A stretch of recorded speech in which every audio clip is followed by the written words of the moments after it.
وصحبه في كل لمحة ونفس عدد ما وسعه علم الله. اللهم صل وسلم وبارك على سيدنا محمد وعلى آله وصحبه في كل لمحة ونفس عدد ما وسعه علم الله. اللهم صل وسلم وبارك على سيدنا محمد وعلى آله وصحبه في كل لمحة ونفس عدد ما وسعه علم الله. بسم الله ما شاء الله، بسم الله ما شاء الله، بسم الله ما شاء الله، وما لم يشاء لم يكن، لا حول ولا قوة إلا بالله العلي العظيم، لا حول ولا قوة إلا بالله العلي العظيم، لا حول ولا قوة إلا بالله العلي العظيم. Abang ambil sendiri ke apa? Mama yang bagi? Kami ambil. Tu salah. Papa cakap dah tanya mama.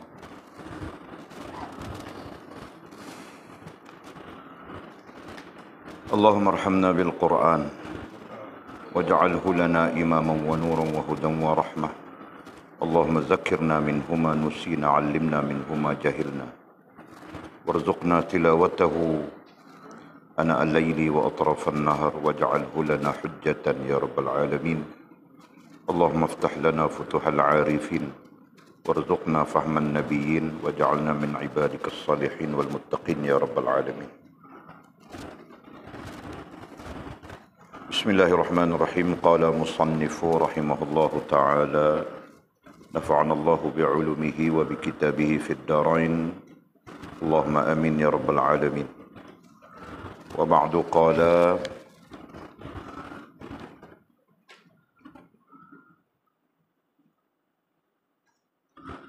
mana sambung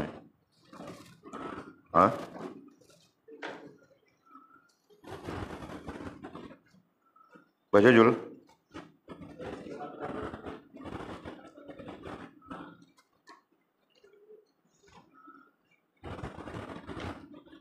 Selepas itu, wa ba'du qala, selepas itu barulah dia diperintahkan mengambil dan berhubung dengan keduniaan, kerana ada bahagiannya di dunia ini yang tidak boleh dibuang dan telah ditetapkan untuknya sahaja. Apabila perintah ini telah dilaksanakan, dia pun mengambil bahagiannya di dunia ini atau menerima penerangan tentang ilmu Allah.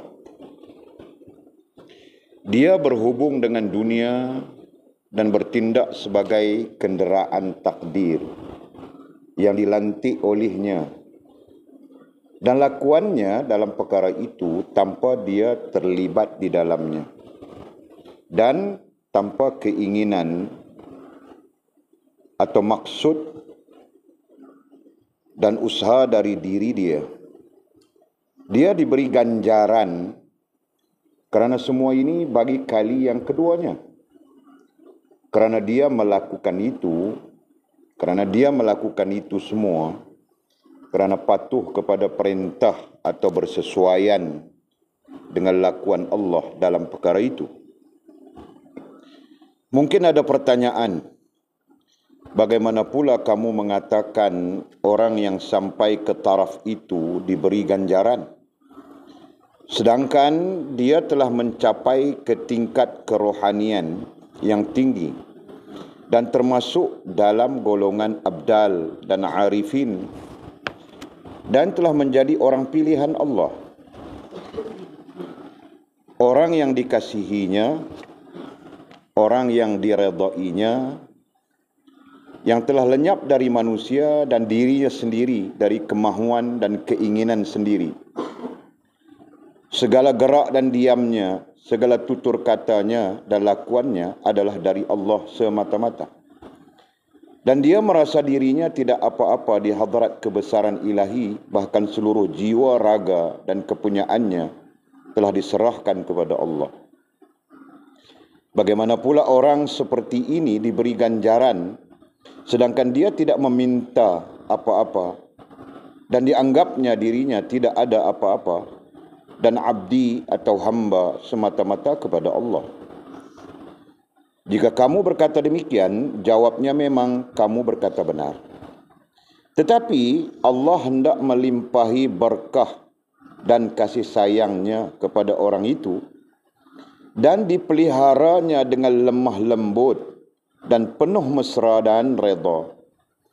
Orang itu telah melepaskan tangannya dari segala hal ehwal dirinya dan tidak mahu meminta kesedapan di dunia ini kerana kesedapan itu telah ditentukan baginya di syurga kelak. Dan tidak mahu manfaat dari dirinya itu dan tidak juga mahu mengelakkan mudarat dari dirinya itu. Sehingga kan dia telah menjadi ibarat bayi di pangkuan ibunya dan tidak tahu apa-apa. Dia dipelihara dengan kasih sayang dan mesra Allah dan diberi rezeki oleh Allah Subhanahu wa taala. Nah, kita sambung lagi syarahan yang ke-51 yang telah kita muzakarahkan, bincangkan sedikit daripada paragraf pertama ini ya.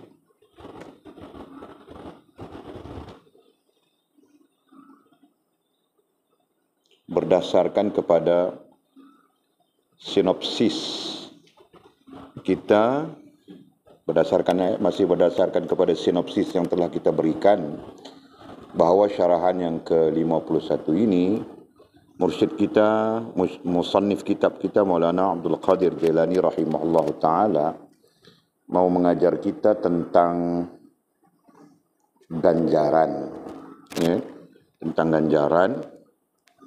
Dan telah dikatakan kepada kita bahawa ada dua ganjaran bagi orang-orang yang taat dan patuh kepada Allah Subhanahu wa ta'ala. Ada dua ganjaran. Ganjaran yang pertama itu adalah ganjaran di dunia. Ganjaran yang kedua adalah ganjaran di hari akhirat kelak. Nah, adapun ganjaran di hari akhirat kelak, seperti mana Allah Subhanahu wa ta'ala nyatakan di dalam Al-Quran pada banyak tempat. Nah, kita baca Quran, jadi mudah-mudahan kita tahu apa yang diganjarkan oleh Allah Subhanahu wa ta'ala kepada orang-orang yang beriman, yang taat, kan? Atau istilah kita orang-orang yang mempunyai hubungan dan perhubungan yang bagus dengan Allah Subhanahu wa ta'ala. Nah, yang kita masuk kepada perbincangan ini adalah apa ganjaran yang akan diberikan oleh Allah Subhanahu wa ta'ala kepada orang-orang yang beriman dan taat ketika hidup di dunia ini. Nah, itu yang kita sedang bincangkan. Dan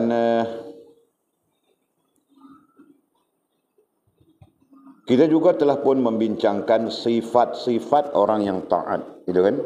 Sifat-sifat orang yang taat dan patuh kepada Allah Subhanahu wa ta'ala, ataupun sifat-sifat orang yang mempunyai hubungan yang bagus dan perhubungan yang bagus dengan Allah Subhanahu wa ta'ala. Nah, kalau ditanya di mana kita belajar sifat-sifat itu, nah kita sebut sudah baca sudah itu kan. Jadi disebut dalam teks bahawa orang yang taat ataupun yang patuh kepada Allah ataupun orang yang punya hubungan yang bagus dengan Allah Subhanahu wa ta'ala, mereka meninggalkan dunia. Nah, itu kita sebut sudah. Kan? Meninggalkan dunia, dan maknanya pun kita kasih sudah kan. Nah, jangan salah faham, meninggalkan dunia dengan arti kata meninggalkan sesuatu yang tidak menghubungkan kita dengan Allah Subhanahu wa ta'ala. Nah, jelas sudah itu. Kemudian mereka juga tidak menurut kehendak hawa nafsu. Nah, itu sifat yang kedua. Nah, itu orang-orang yang punya hubungan yang bagus, yang baik dengan Allah Subhanahu wa ta'ala. Punya hubungan dan perhubungan yang baik dengan Allah Subhanahu wa ta'ala. Nah, lagi apa? Dan ia mengambil dari dunia ini mana yang membolehkan ia beribadat kepada Allah. Nah, itu saja. Kan? Mana-mana yang tidak menjadikan dia ibadat, nah ditinggalkan. Nah, sememangnya yang tidak menjadi ibadat itu lara, kita bilang kan. Nah, lara itu ditinggalkan. Nah, itu sifat-sifat. Apa lagi? Memusuhi dirinya. Nah, itu termasuk. Memusuhi dirinya artinya memusuhi hawa nafsunya. Memusuhi dirinya dan melawan hawa nafsunya. Itu sebahagian daripada sifat. Nah, berapa sudah? Dan telah berdiri teguh padanya. Kita terjemahkan apa? Istiqamah. Nah, berapa sifat di situ? Nah, jadi dhabit nomor 1, nomor 2, nomor 3, nomor 4. Nah, ini nanti membantu kita mudah faham. Itu kan? Nah, kerana belajar ini, ilmu itu nur. Nah, mau masuk kepada akal kita yang nur. Nah, jika akal kita bukan nur, akal kita gelap saja.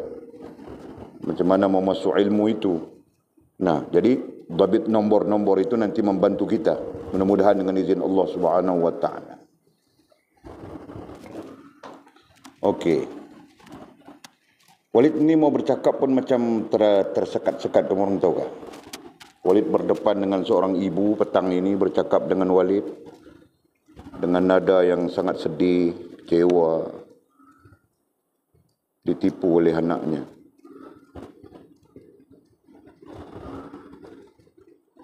Sedih, sedih. Tahukah? Jadi adakah di antara kemurang-kemurang yang cuba menipu mak-mak, ayah-ayah di rumah di sana, di kampung sana? Adakah?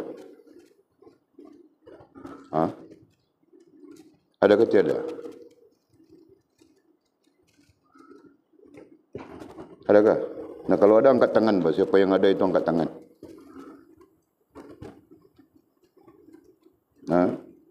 Nah, oleh bercakap dengan ibu. Ibu dan anaknya ada bersama dengan kita. Nah, Walid pun baru tahu bahawa pembohongan itu, pembohongan ini terbongkar sudah ini hari. Macam-macam bohong saja. Aduh, Masya Allah. Nah, adakah? Tiada, tiada bagus. Jika tiada itu bagus. Nah, jika ada, datang jumpa dengan Walid segera, Pak. Sebelum Walid ambil satu tindakan yang tidak pernah kau fikir. Okey? Siapa yang rasa ada? Siapa yang rasa dia tiada, apa? Walaupun dia menipu mamaknya, ayahnya, tiada, apa? Tiada.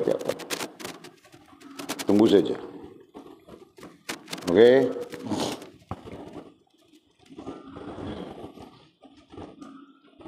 Okey. Jadi berapa tadi? Ada berapa? Berapa sifat? Kita sebut sebagai sifatnya.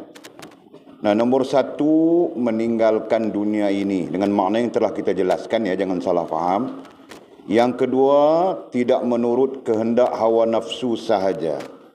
Yang ketiga, ia mengambil dari dunia ini apa yang membolehkan ia beribadat kepada Allah. 3. Nomor 4, ia memusuhi dirinya dan melawan hawa nafsunya. Yang kelima, ia beristiqamah. Ia telah berdiri teguh padanya dengan maksud beristiqamah. Nah, jadi ada 5 sifat di situ. Nah, 5 sifat ini juga memberi gambaran bahawa orang itu adalah orang yang benar. 5 sifat itu memberi gambaran orang itu, hamba Allah itu, fulan itu, fulanah itu adalah orang yang benar. Nah, bukan benar dengan makna siddiqin dalam maqamat, ya. Siddiqin dalam maqamat itu lain. Nah, benar di sini kalau awam pun dia perlu benar. Kalau tawabin pun dia perlu benar. Kalau muhafizin pun dia perlu benar. Kalau muqarrabin pun dia perlu benar. Nah, apalagi dia di posisi siddiqin. Ya kan? Nah, benar di sini itu maksudnya. Bukan benar dengan makna maqamat yang kita bilang siddiqin, tapi benar itu sebagian ulama mengatakan sebagian ulama mengatakan itulah sebahagian daripada kunci kehambaan. Itu sebagian ulama sebut, ya, antaranya adalah Ibnu Athaillah Iskandari rahimahullah taala dalam Hikam. Ibnu Athaillah Iskandari mengatakan bahawa bersifat benar itu adalah kunci. Nah, kalau kita kunci hubungan dengan Allah Subhanahu wa taala. Bersifat tidak benar artinya bohong. Bohong itu merupakan kunci dimurkai oleh Allah Subhanahu wa taala. Nah, sebab itu kita perlu benar. Benarnya dengan Allah Subhanahu wa taala. Jika kau benar dengan Allah, maka kau akan benar dengan agamamu. Jika kau benar dengan agamamu, maka kau akan benar dengan sesama makhluk Allah Subhanahu wa taala. Nah, apalagi ibu bapakmu. Kan? Tapi jika kau tidak benar dengan Allah, kau tidak akan benar dengan agamamu. Selama kau tidak benar dengan agamamu, kau akan tidak benar dengan sesama makhluk Allah Subhanahu wa taala. Nah, ini perlu diberi perhatian. Kan? Nah, jadi sekiranya 5 sifat itu ada, maka itulah orang yang benar. Nah, itu dulu yang kita bincang. Kita mau belajar menjadi orang benar. Karena belajar menjadi orang yang benar itu nantinya menyampaikan kita kepada Allah. Nah, tingkat maqamatnya itu terserah pada Allah Subhanahu wa taala. Kurang-kurangnya ataupun Allah Subhanahu wa taala menerima kita, itu kan. Nah, jangan sampai Allah Subhanahu wa taala tidak menerima kita. Yang kita cakap ini, yang kita bicara ini adalah ilmu. Ya, bukan semata-mata cakap. Allah terima dan Allah tidak terima adalah hal yang dinyatakan oleh Al-Quran dan hadis baginda Nabi SAW. Nah, justru kita perlu merasa takut Allah Subhanahu wa taala tidak menerima kita. Faham ke Makil? Nah, kita takut bahawa Allah Subhanahu wa taala tidak menerima kita. Macam Bangkil tak apa, bang, masih muda lagi. Walid 50 sudah. Bayangkan Allah Subhanahu wa taala tidak menerima. Kau bayangkan macam mana Bangkil. Ya kan? Nah, jadi jaga. Jangan sampai Allah Subhanahu wa taala tidak terima kita. Kan? Bumi milik Allah, langit milik Allah, seluruhnya milik Allah. Bahkan apa saja yang ada pada kita adalah pinjaman daripada Allah Subhanahu wa taala. Nah, jika Allah Subhanahu wa taala tidak menerima kita, seluruh yang dipinjamkan kepada kita itu mengutuk-ngutuk kita saja. Tahukah mengutuk-ngutuk, tahukah? Mengutuk-ngutuk, tahukah? Celaka kau, hidup menyusahkan saja, mampus tidak mau. Begitu dia bilang, hari-hari dia bilang begitu. Masya Allah. Kau mau makan nasi saja, nasi pun bilang celaka kau, mampus lebih baik. Bumi yang kau pijak pun bilang yang sama. Kurang ajar. Hidup atas muka bumi Tuhan ini. Kau sombong. Kau derhaka. Begitu gini. Nah, kau mati cepat. Aku mau apa? Aku mau himpit kasihan tu. Gitu. Faham tak? Nah, jadi jangan. Fikir ya. Fikir betul-betul. Okey. Jadi jika 5 sifat itu benar ada pada kita, betul ada pada kita, nah kita terjadi ataupun kita terdiri dari orang yang benar sudah. Dan bilang waliullah. Nah, waliullah pun kita terjemah sudah, tafsir sudah. Ai apa? Orang yang sempurna hubungan dengan Allah Subhanahu wa taala. Nah, jadi kalau kita perhalusi, nah, yang selalunya menyangkut, yang selalunya memayah, yang selalunya menjadi payah menjadikan hubungan kita dengan Allah Subhanahu wa taala itu sangkut ya istilahnya. Nah, 5 perkara itu. Nah, jika 5 perkara itu benar, nah tidak ada yang menyangkut apapun. Tapi jika 5 perkara itu tidak benar, nah di sana yang akan sangkut kita. Sekejap jadi munafik, sekejap jadi mukmin. Nah, itu barangkali bilang Nabi SAW dalam hadis, pagi mukmin, petang kafir. Petang mukmin, pagi kafir pula.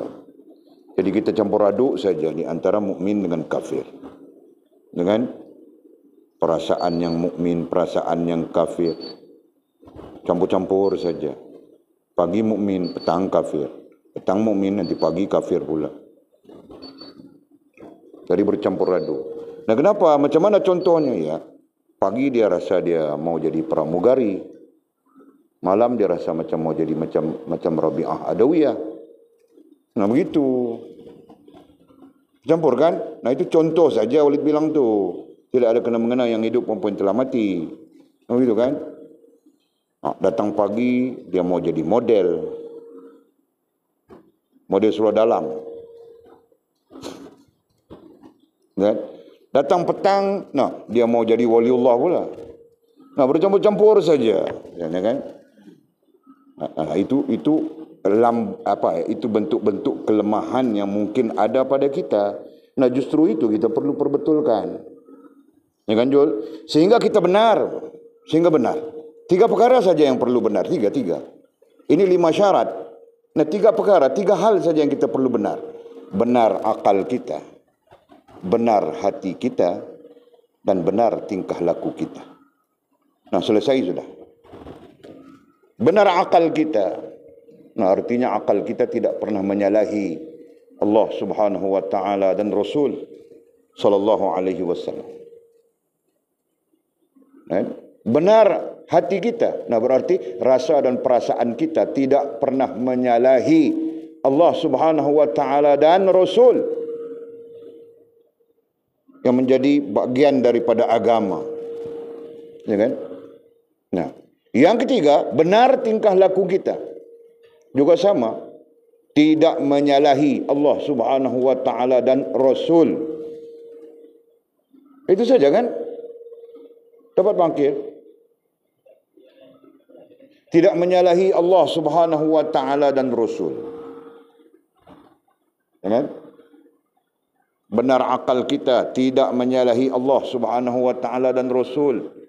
Benar hati artinya benar rasa dan perasaan kita yang tidak menyalahi Allah Subhanahu wa taala dan Rasul. Dan yang ketiganya, benar tingkah laku kita. Tingkah laku kita itu apa? Amalan kita yang menjadi bahagian daripada adab-adab penting. Betul kan? Nah, benar semuanya, tidak menyalahi Allah Subhanahu wa taala dan Rasul. Nah, maka ketika itu kau adalah orang yang benar di sisi Allah Subhanahu wa taala.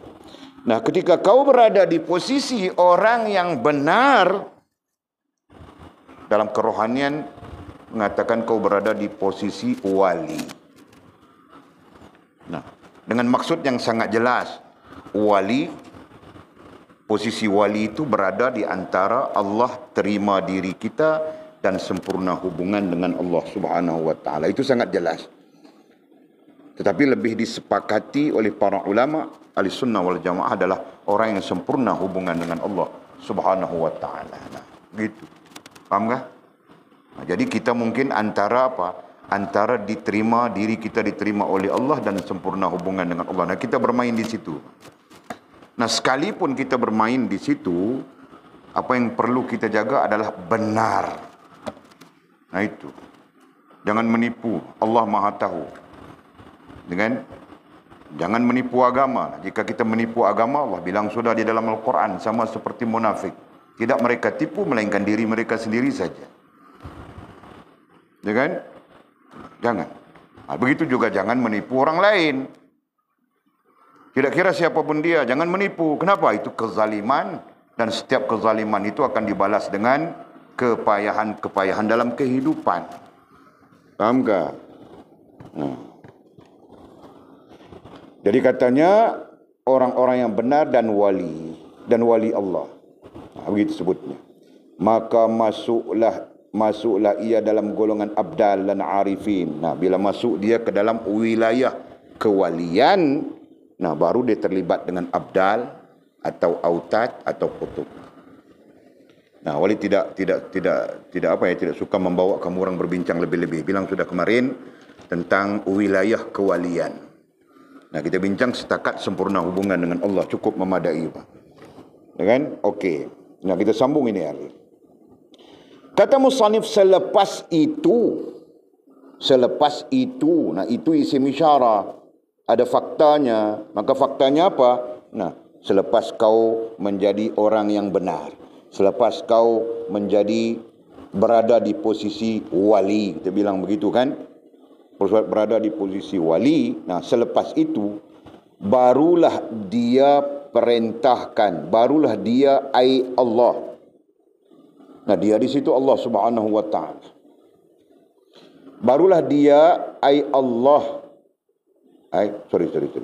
Sebab itu barulah dia, bukan Allah ya. Barulah dia orang yang taat dan patuh, kita bilang tadi. ataupun orang yang sempurna hubungan dan perhubungannya dengan Allah Subhanahu wa taala. Nah, itu lebih dominan dalam istilah ilmu tasawuf, dalam disiplin tasawuf. Nah, selepas itu barulah dia orang yang sempurna hubungan dan perhubungannya dengan Allah, diperintahkan mengambil dan berhubung dengan keduniaan. Nah, kita bercakap dulu. Diperintahkan mengambil dan berhubung dengan keduniaan. Nah, maksudnya apa? Maksudnya selepas dia berada di posisi yang kita sebutkan tadi, maka dia akan diperintahkan untuk mengambil apa ya? Mengambil sesuatu yang bersabit dengan keduniaan. Nah, kita baca terus. Diperintahkan mengambil dan berhubung dengan keduniaan. Nah, maksudnya apa? Maksudnya ketika berada di posisi itu, maka dia secara rohaniahnya akan diperintahkan mengambil dan berhubung dengan keduniaan. Pada hakikatnya semua kita berhubung dengan keduniaan, tetapi luar perintah. Paham tak? Nah, semua kita berhubung dengan keduniaan. Maka sebab itu ada orang telefon. Nah, dengan telefon saja dia rusak. Telefon itu adalah bagian daripada keduniaan, gitu kan? Paham tak? Nah, kerana dia tidak melalui perintah kerohanian, nah telefon itu datang merusakkan dia. Tapi kalau melalui perintah kerohanian, telefon itu datang tidak merusakkan dia. Nah, itu bezanya. Fahamkah? Maka sebab itu, ada orang rusak dengan makan, padahal makanan itu harus saja. Faham? Nah, ada orang rusak dengan kereta, ada orang rusak dengan motor, ada orang rusak dengan itu, dengan ini, macam-macam. Ada orang rusak dengan pakaian. Ada orang rusak dengan, mau cerita apa lagi? Perempuan. Begitu bangkil, kan? Sewaktu belum datang perempuan, dia bagus saja dengan kopiahnya, dengan jubahnya macam bangkil, meleret-leret saja. Nah, tiba-tiba datang perempuan, jubahnya hilang, kopiahnya hilang, solat pun tiada. Nah, contoh. Nah, padahal semua perkara-perkara itu jika berlaku dengan perintah kerohanian, tidak akan datangkan kerosakan apapun, bahkan menghubungkan kita dengan Allah Subhanahu wa taala. Nah, kita lihat sudah bagaimana istrimu nanti menghubungkanmu dengan Allah Subhanahu wa taala. Ada kan? Bagaimana keretamu menghubungkanmu dengan Allah Subhanahu wa taala. Bagaimana telefonmu yang mahal menghubungkanmu dengan Allah Subhanahu wa taala. Nah, nanti kau ada jet pribadi, bagaimana jet pribadi itu akan menghubungkanmu dengan Allah Subhanahu wa taala. Nah, itu yang berlaku. Paham enggak? Nah, kita sekarang tiada jet pribadi, sembang saja, Pak. Telefon saja, bukan jet pribadi, rusak sudah kita. Betul kan? Nah. Paham kah? Paham kah, Pak? Nah, kadang-kadang bukan telefon, Pak. Telefon itu ratus-ratus juga harganya, kan? Nah, lipstick saja rusak sudah kita. Pakai-pakai aku macam siapa ya? Macam siapa ya? Jennifer Lopez. Contoh ya. Nah, kau pakai-pakai. Nah, kau tiba-tiba datang rasa macam apa yang panggilnya? Dalam istilah Arab dibilang apa? Ujub. Ya kan? Datang ujub. Oh, cantik juga aku ya. Kalau aku tidak pakai begini, kalau aku pakai begini, tengah orang macam mana? Mesti rantau tidur tidak lena. Padahal rantau nak lena saja dia. Tidak lena di sini, dia lena dalam itu. Tuh. Hah? Macam mana? Aha.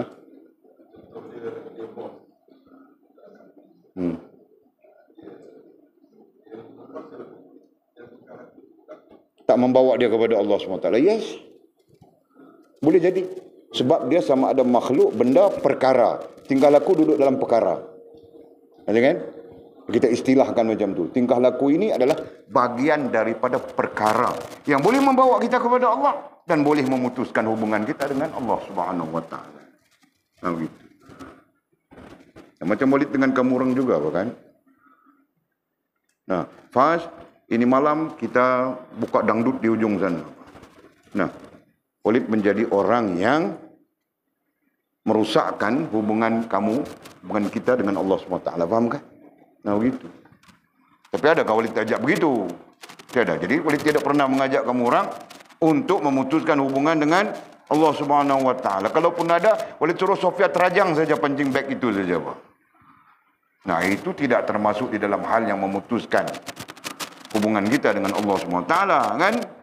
Nah, begitu. Supaya kau jadi kuat. Nah, begitu. Faham tak? Jelas lagi ya? Okey.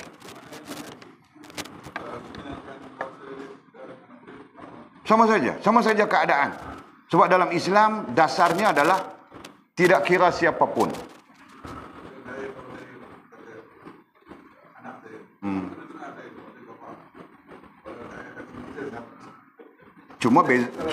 Cuma bezanya di sana ibu bapa yang namanya ibu bapa sudah tentu dia mursyid kepada anak. Yang namanya guru, cikgu sudah tentu dia mursyid kepada anak. So selama mana tindakannya itu tidak memutuskan hubungan dengan Allah atas mursyidnya dan benar, nah itu tak ada salah apa lah. Yang duk jadi salah ni, duk suruh anak murid nyanyi lagu tu lagu ni. Ya kan? Contohnya kan, yang tak menghubungkan pun dengan Allah Subhanahu Wa Taala. Misalnya, saya baca lagi satu kisah, suruh anak murid telanjang. Dengar? Dia mengambil satu tindakan, tak tahu sebab apa, suruh anak murid telanjang. Telanjang. Jadi kadang-kadang tindakan itu, ialah guru pun dia perlu faham. Apa tindakan ini apakah membantu untuk membaikkan murid ini? Jika tidak, buat apa? Dalam ilmu psikologi pun dia ajak tentang punishment. Punishment yang benar adalah membina murid, bukan yang menyebabkan murid itu lebih bingung, kan? Apa lupa dah istilah dia sih? Punishment dengan datang bah? Apa men tak tahu? Bunyi men juga lah. Kami mengaji sama mengaji. Kok dia ingat dia boleh lupa tak? Reward. Yes. Reward punishment. Ada sebut logo tu. Walaupun istilahnya punishment, tapi dalam tu ada reward. Tu betul. Ini punishment semata. Itu pun dalam konteks ilmu psikologi adalah satu kesilapan. Begitu. Clear no? Okey, baik. Ya Allah. Nah, Walid pun belajar juga, Pak. Mendidik saja diri sendiri. Siapa mau mengajar Walid lagi? Tidak ada siapa mau mengajar Walid, Pak, secara pribadi. Nah, kamu orang untung-untung saja dapat belajar. Kan? Walid mau mengajar kamu orang. Nah, datang pula buya kita, Ustaz Asri pun. Dia pun mau mengajar kamu orang juga. Alhamdulillah. Tahukah? Nah, Walid, kami ini siapa yang mau mengajar kami? Tiada lagi melainkan Allah Subhanahu Wa Taala saja. Datang ke sana mau mengaji, orang sampai berhenti mau mengajar. Walid pernah masuk majlis mau mengaji. Perlahan saja masuk dia. Nah, tiba-tiba ada orang pergi kasih tahu bah, yang sedang mengajar itu. Walid datang bah. Berhenti dia terus. Nah, ini malam kita berhenti di sini saja. Wallahu alam. Saya mau meraihkan guru bilang, "Bah, ini macam mana mau belajar kami?" Tahu tak? Masya Allah. Jadi kita belajar saja. Nah, Walid pun belajar juga, Pak. Ada 3 hal di sana. Pemikiran kita, akal kita mesti benar. Nah, akal kita sendiri jangan kita bohong. Kan? Nah, berbohong di akal berarti berbohong Allah, berbohong agama, dan kau berbohong diri sendiri. Berbohong di rasa dan perasaanmu berarti berbohong di hati. Nah, berarti berbohong Allah, berbohong agama, dan berbohong dirimu sendiri. Nah, demikian juga tingkah lakumu. Nah, jika tidak benar, kau berbohong pada Allah, kau berbohong pada agama, kau berbohong pada diri sendiri. Nah, itu pelajaran yang Walid pun ambil sama saja macam kamu orang. Nah, justru itu jangan. Kan perbetulkan diri kita. Kenapa? Nah, nanti selepas itu, selesai hal itu, kita akan diperintahkan oleh Allah mengambil dan berhubung dengan keduniaan. Nah, Allah perintah ketika itu. Nah, ketika itu kita ambil dunia, dia tidak menjadi dunia. Faham kan? Nah, istilah kita jelas sudah kan? Kita mengambil dunia, dia tidak menjadi dunia. Bunyinya seperti kelang kabut kan? Kita mengambil dunia, nah dia tidak menjadi dunia. Sebaliknya dia menghubungkan kita dengan Allah Subhanahu wa taala. Paham tak? Nah, Walid, kalau ada sekarang ini apa? Katakan ada sekarang kereta besar misalnya. Nah, Walid tidak mungkin pergi disko lagi. Tidak mungkin Walid pergi dangdut. Tidak mungkin Walid pergi ke apa? Hak Nyai kah? Nah, tidak mungkin. Kenapa? Nah, paham ke di sana? Kerana rohaniah kita sudah berjalan berserta Allah. Nah, jika ada kereta besar, kita berfikir bagaimana untuk kita hubungkan diri kita dengan Allah. Begitu kan? Nah, begitulah hal-hal yang lain. Paham tak? Nah, berbanding dengan kalau rohaniahmu tidak berhubung dengan Allah, kau pakai kereta besar, kau mau buat apa? Mesti kau mau tunjuk pada Mia Jalifah kan, Jul? Nah, mesti kau mau tunjuk pada si Jetun, anak Pamion Simbang 3, betul kan, Jul? Paham tak? Kau pun serupa juga, Lina. Kau mau kereta besar, mau buat apa? Kau terbang saja. Fairy tale. Nah, kau bukan mau kereta besar, kau mau rusa terbang. Paham tak? Dan itulah yang terjadi kepada kita, sama ada kita sedar ataupun kita tidak sedar. Nah, kenapa kita mau pakai handphone yang mahal-mahal? Kalau sekadar mau bercakap dengan ibu bapa kita saja. Kenapa kita mau pakai yang mahal? Mau iPhone, mau itu, mau ini. Nah, saudara kita si komik sampai menipu ayahnya, menipu ibunya. Kamu orang ingat semua itu? Menipu 900 kah? Masa itu. Menipu 900 ringgit. Bilang ayahnya mau guna duit beli kitab, mau belajar begitu begini, Pak. Itu boleh cakap sendiri dengan ayah. Ayahnya mengamuk terus, bergaduh dengan mamanya. Dia bilang, aku tidak kasih, tapi mamaknya ini. Nah, mamaknya yang kasih duit, Pak. 900. Tahu tak? Nah, kalau dipikirkan, apa pentingnya iPhone? Apa pentingnya? Kau mau buat apa? Kalau sekadar mau bercakap dengan mama, mau ayahmu. Bukan iPhone, apa yang kau pakai mangkil? Yalah buruk apa namanya? Dia third hand, fourth hand tidak kira. Apa namanya? Honor. Nah, kau pakai telefon Honor memadai sudah. Kenapa kau perlu kepada baru? Nah, ketika itu kau punya perasaan apa? Baru kawan-kawan tengok nampak kau hebat. Begitu kan, Jul? Baru orang tengok kau hebat. Baru kau berada sebagai seorang lelaki, begitu, Pak. Nah, itu sebenarnya. Nah, jika itu tidak menghubungkan kita dengan Allah SWT. Paham tak? Contoh itu paham tak? Sama saja, pakai kereta tukar sport rim. Sport rim dia elok sudah. Bukan rusak apa. Semuanya elok saja. Tapi pantang tengok sport rim, mau tukar sport rim. Pantang tengok sport rim, mau tukar sport rim. Kenapa? Baru ku masuk kampung, ku pulang kampung, kawan-kawan tengok tabib, Pak. Nah, dirasakan sendiri begitu. Itulah yang kita istilahkan dengan perasan.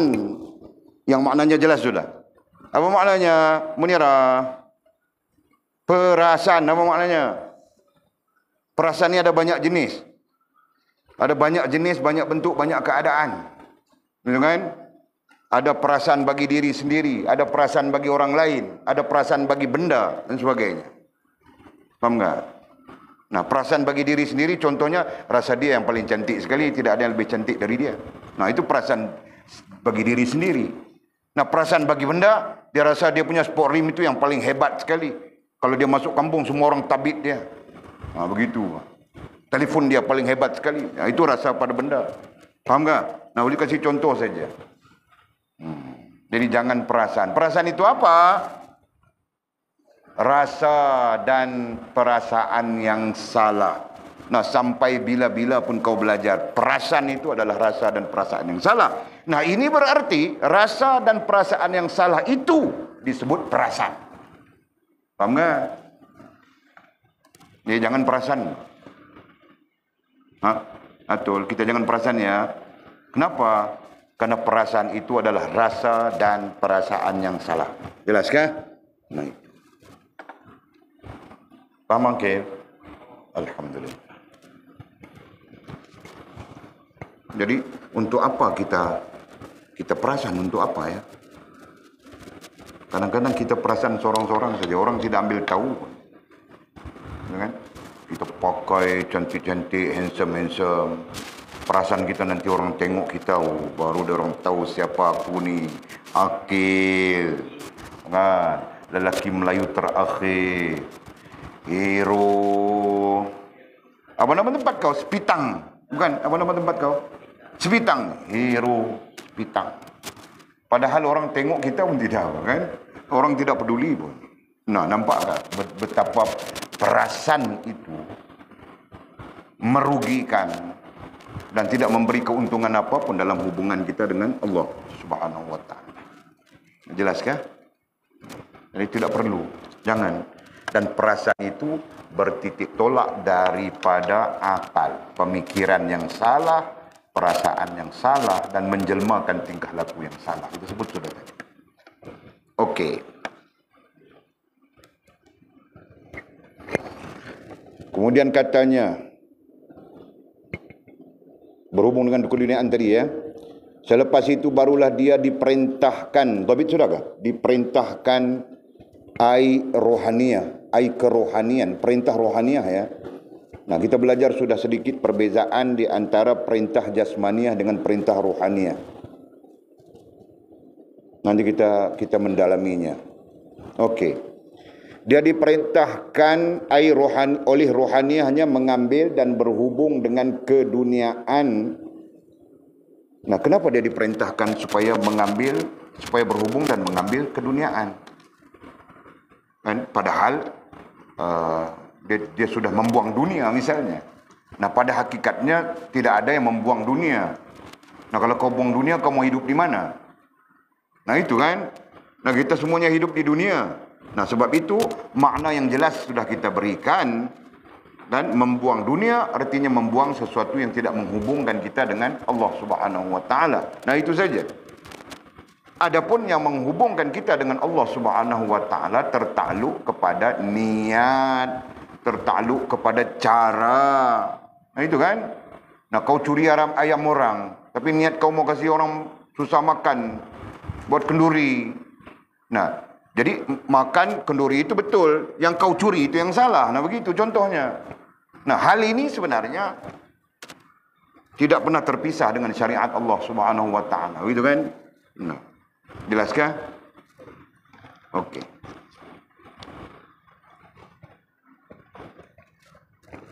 Jadi katanya kerana, nah kenapa dia akan diperintahkan supaya berhubung dan mengambil keduniaan, kerana ada bahagiannya di dunia ini. Nah, kerana itu sebab dia diperintahkan, sebab kerana ada bahagian yang telah ditetapkan oleh Allah Subhanahu wa taala. Nah, ada bahagian kita yang telah ditetapkan oleh Allah Subhanahu wa taala. Nah, nanti dalam konteks kerohanian akan diperintahkan kita supaya mengambil bahagian kita itu. Nah, keadaannya mungkin sudah diambil. Nah, mungkin belum diambil atau mungkin belum sampai kepada kita. Nah, begitu maksudnya. Faham tak? Okey. Kerana ada bahagiannya di dunia ini yang tidak boleh dibuang dan telah ditetapkan untuknya sahaja. Nah, kerana dalam kehidupan ini ada bahagian yang telah ditetapkan oleh Allah SWT untuk kita. Nah, contohnya apa? Paling mudah untuk difahami hadis baginda Nabi SAW. Nah, 3 perkara yang telah ditetapkan oleh Allah Subhanahu wa taala. Nah, pertama, ajal mautmu.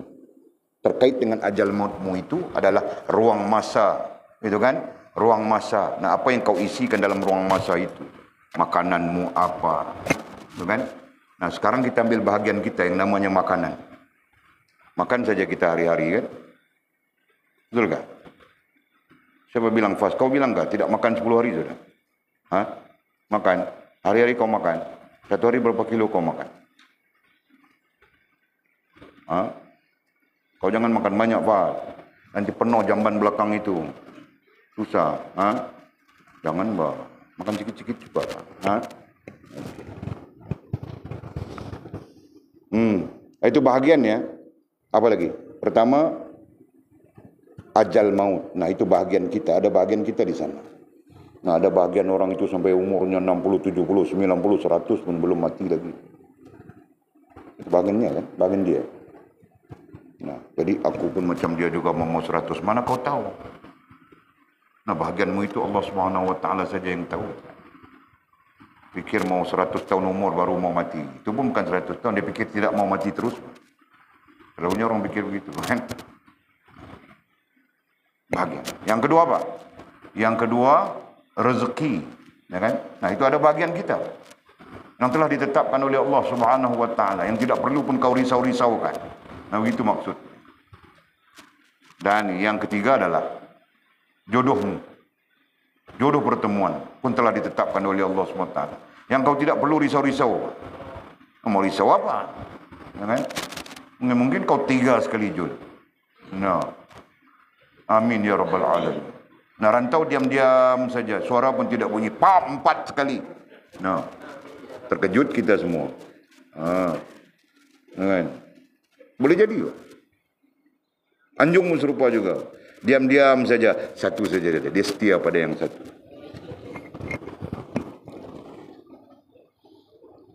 Okey.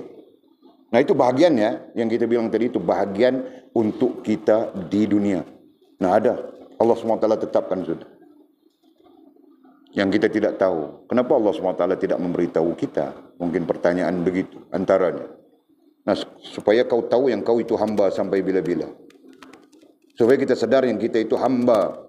Nah, jika kita tahu, kita mau mengambil tempat Tuhan saja. Ya kan? Dalam keadaan kita tidak tahu pun, betapa ramainya manusia mengambil hak Tuhan. Pandai saja dia menentukan begitu, menentukan begini, menetapkan begitu, menetapkan begini. Apa itu mengambil hak Tuhan, kita bilang. Bukan hak kita, kan? Nah, kita tidak tahu. Bukan saja tidak tahu, tidak punya daya dan upaya. La haula wa la quwata illa billahil aliyul azim. Nah, itu hakikatnya kita. Sampai bila-bila pun. Nah, kalau sudah demikian, kenapa kita mau mengambil hak Allah Subhanahu wa taala? Kecuali Allah Subhanahu wa taala telah memberikannya kepada kita. Nah, sedar atau tidak sedar, Allah telah memberikan umur Walid 50 tahun sudah. Umur Bangkil 18. Ya kan? Nah, umur kamu orang pun serupa. Belas sudah. Belas kah? Siapa yang sudah 20 tahun? Nah, kecuali Munirah lah. Kamu orang ni, sabar-sabar ni. Ada 20, tiada kan? Nah, kenapa gatal mau menikah? Tiada? Oh, tiada yang gatal mau menikah lagi kan? Okey. Nah, kalau mau kau kasih menikah saja. Kalau hero-nya tiada duit, Walid kasih duit pada hero-nya. Nah, minta si siapa? Minta si Atul. Nah, Walid kasih duit pada hero-nya. Atul, kau mau berapa? Saya mau 300 saja, Walid. Nah, Walid bagi terus, Pak.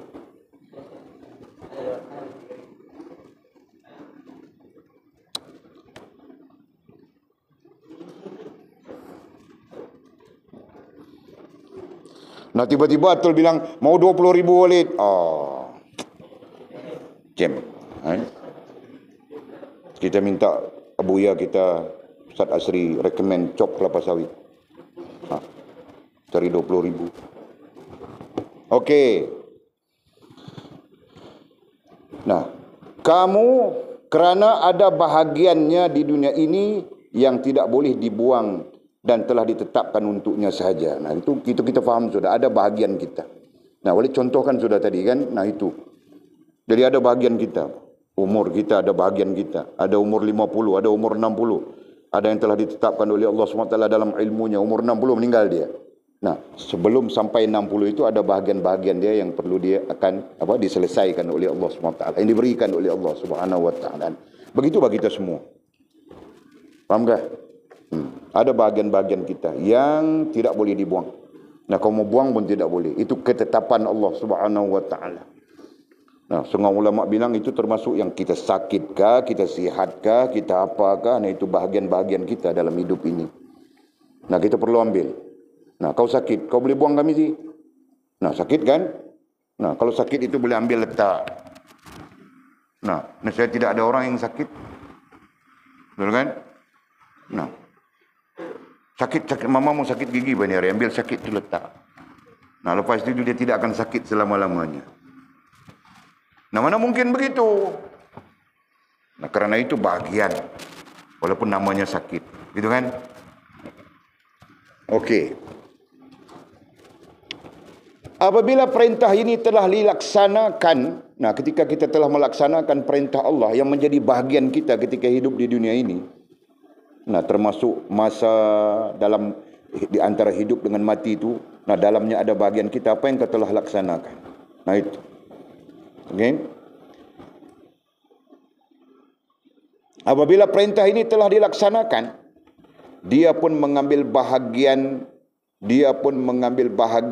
di dunia ini. Nah, apabila perintah ini telah dilaksanakan, berarti kita melakukan perintah Allah Subhanahu wa taala berhubung dengan dunia di dunia, tetapi tidak menjadikan itu dunia. Nah, sudah ya jelasnya. Berhubung dengan dunia tetapi tidak menjadikan itu dunia. Sebaliknya apa? Menghubungkan kita dengan Allah Subhanahu wa taala. Nah, itu kita berdasarkan kepada istilah dunia, artinya sesuatu yang tidak menghubungkan kita dengan Allah Subhanahu wa taala. Itu istilah kita. Nah, ketika kita diperintahkan secara rohaniah untuk mengambil dunia, nah itu berarti yang kita ambil itu nanti akan menghubungkan kita dengan Allah Subhanahu wa taala. Nah, itu penjelasannya. Nah, jangan keliru. Sekejap dunia, sekejap itu, sekejap gini. Nah, oleh terpaksa menggunakan istilah begitu supaya kamu orang tidak keliru. Kalau guna istilah lain nanti lagi keliru. Faham tak? Menyerah boleh faham tak? Boleh ya? Okey.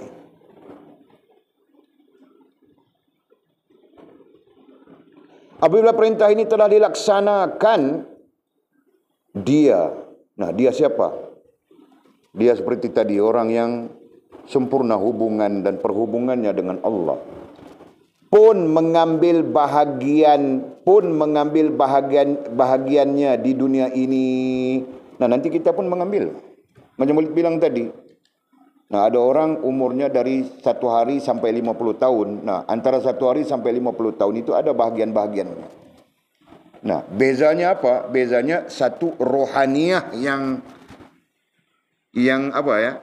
Rohaniah yang menjadi dasar kepada mengambil bahagian dalam hidup di dunia, dan satu lagi jasmaniah yang menjadi dasar mengambil bahagian dalam hidup di dunia. Nah, itu perbezaan. Dalam arti kata yang lain, satu jenis ya, kita kata jenis A, nah dia mengambil bahagian daripada dunianya dengan rohaniah. Apa maksud? Maksud dengan akal yang waras, yang terhubung dengan Allah, dan hati yang terhubung dengan Allah. Nah itu, paham tak? Dan satu lagi B pun mengambil bahagian daripada dunia yang sama, tapi akalnya tidak terhubung dengan Allah, hatinya tidak terhubung dengan Allah. Paham tak? Nah itu bezanya. Nah, penjelasan ini kamu orang perlu paham, nanti kamu orang mau mengajar orang lagi. Aku mau tulis.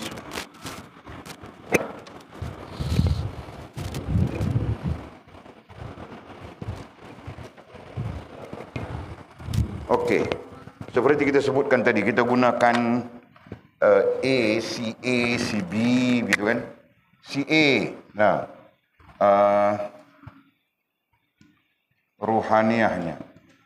Kemudian kita simpulkan akal dan hati.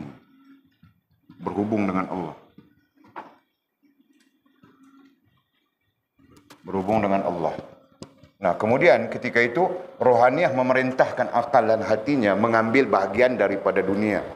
Mengambil bahagian daripada, jangan sebut dunia, mengambil bahagian dari kehidupan. Nah, itu lebih jelas kan? Mengambil bahagian daripada kehidupan. Nah, dia pun ambil bahagian. Nah, bahagian yang diambil itu tidak menghubungkan dia dengan dunia. Begitu baru betul. Kan? Rohaniah memerintahkan apa? Mengambil bahagian daripada kehidupan dunia. Ambil bahagian daripada kehidupan, bukan dunia lagi, nanti kamu orang keliru. Daripada kehidupan. Jadi bila diambil bahagian daripada kehidupan itu, maka yang diambil itu akan menghubungkannya dengan Allah Subhanahu wa taala. Nah, ketika itu yang diambil akan menghubungkannya dengan Allah Subhanahu wa taala. Nah, berbeza dengan si B. Benda yang sama saja. Nah, si B ini rohaniahnya tidak berhubung dengan Allah Subhanahu wa taala. Dia mengambil juga bahagian daripada dunianya, bahagian daripada kehidupannya. Jadi si B mengambil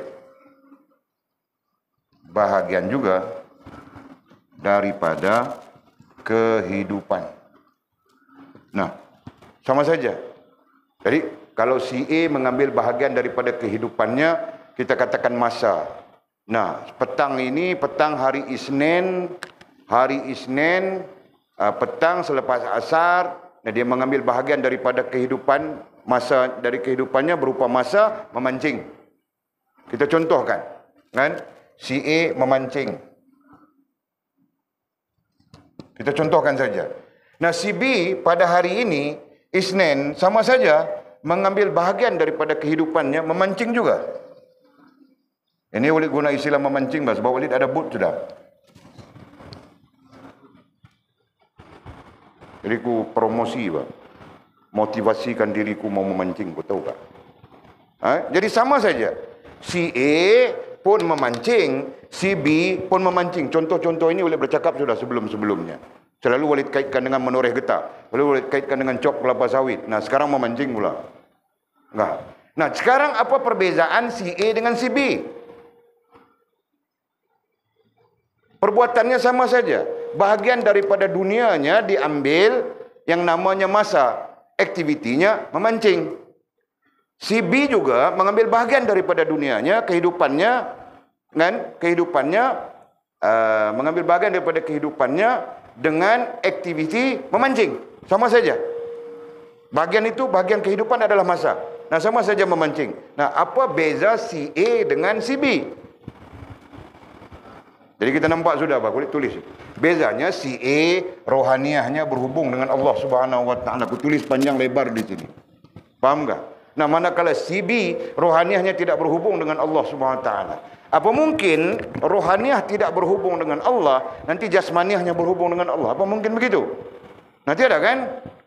Jika rohaniah tidak berhubung dengan Allah, maka dengan sendirinya jasmaniah tidak akan menghubungkan kita dengan Allah Subhanahu wa taala. Jelaskah? Nah, si A dia memancing masuk waktu solat.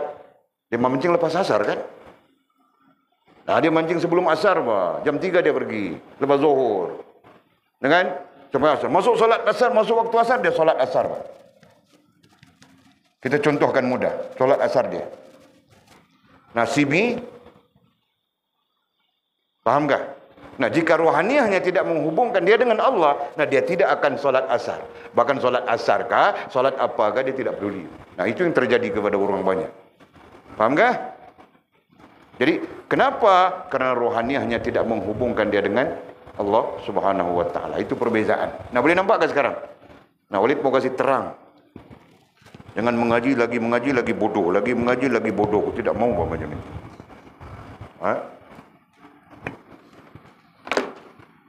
Dia mau ajar orang lagi.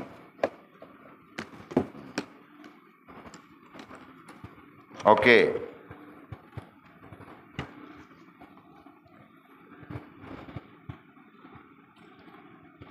Apabila perintah ini telah dilaksanakan, dia pun mengambil bahagian di dunia ini. Dia pun mengambil bahagian. Itu sebut bahagian tadi kan. Dalam kehidupan itu diambil bahagian.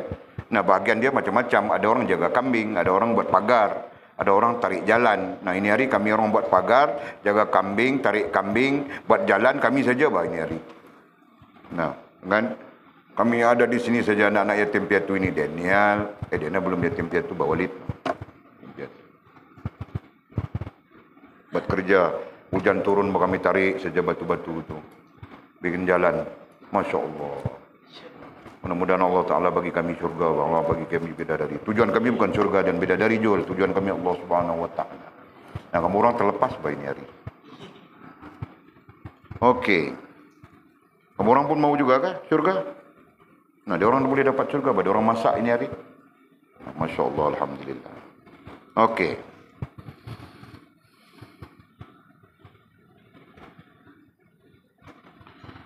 Apabila perintah ini telah dilaksanakan.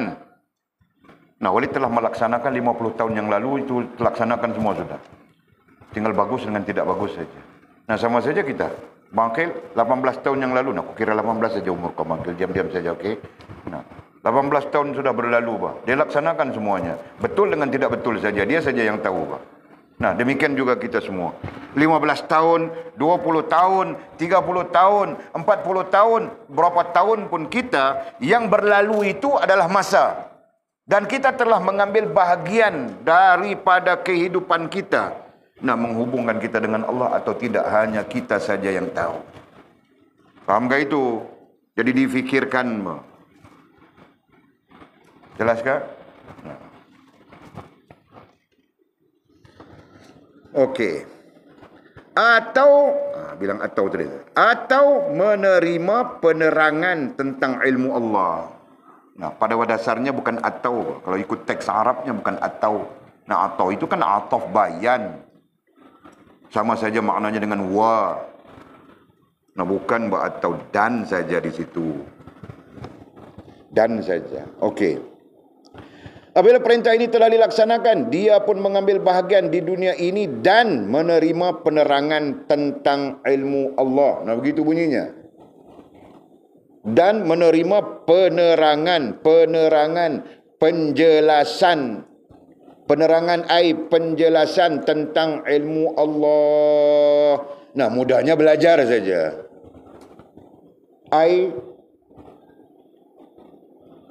Dan menerima penerangan itu belajar, penerangan belajar. Nah, begitu. Dalam arti kata yang lain, apabila dia telah melaksanakan itu yang telah ya, bagian-bagian yang lain mungkin ada lagi bagian, tapi salah satu bagian untuk mudah difahami adalah menerima penerangan belajar ilmu tentang penerangan belajar ilmu tentang Allah. Nah, itu sebenarnya. Nah, itu sebahagian daripada bahagian kita di dunia. Bahagian kita dalam kehidupan ini. Nah, kita guna istilah kehidupan di sana. Nah, kenapa Walid bilang itu bahagian daripada kehidupan kita? Nah, bertitik tolak daripada fitrah manusiawi, fitrah manusia. Ada 3 fitrah besar yang diajar oleh baginda Nabi kita SAW. Nah, pertama fitrah bertuhan. Nah, di situ kan? Itu yang utama. Nah, sampai-sampai semua manusia mengakui kewujudan Tuhan, tidak kira apapun agamanya. Nah, kemudian mereka menyeleweng begitu begini berdasarkan kepada orang yang meriwayatkan agama mereka. Ya kan? Sama saja dalam kita Islam pun mungkin begitu, Pak. Kalau yang meriwayatkan itu menyeleweng, nah menyeleweng sudah semua. Yang mendengarnya bodoh, tidak boleh menilai, nah menyeleweng jadi. Ya kan? Tadi 2 hari ini Walid dengar tentang Facebook tentang macam mana ya? Ada seorang ustaz di Kelantan bilang manhaj ulumul hadis dibina berdasarkan kepada zanni. Nah, ada kaedah-kaedahnya, memang betul. Nah, tiba-tiba datang kelompok Wahabi ini bilang, oh ini begini sesat menyeleweng. Nah, 2 bulan kemudian dia pun keluar benda yang sama. Dalam TV3 dia yang bercakap, Rora dia yang bercakap. Nah, dia sendiri mengatakan bahawa manhaj hadis dibina berdasarkan zanni. Nah, ketika orang bercakap, dia sesatkan. menyeleweng, sesat. Ketika dia bercakap, dia tidak sedarkan. Begitu buat terjadi fitnah ilmu, tahu tak? Orang-orang yang tidak fahamlah terpinga-pinga. Akhirnya jadi Wahabi.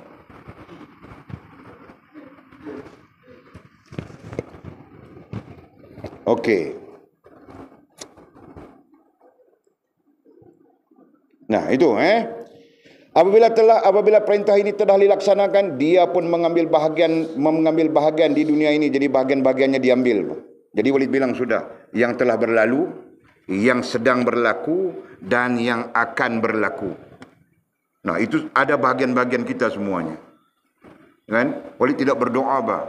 Nah, bahagian Walid mungkin 2 tahun lagi kaya raya bah, billionaire, trillionaire. Lepas trilion apa? Million, triliun. Aku pun tidak tahu mau sebut bah. Dan semua saja, tahu tak? Nah, itu kita tidak tahu bahagian masing-masing. Nah, Walid bilang begitu andaiannya. Nah, mungkin bahagian Walid 2 tahun lagi masuk kubur sudah.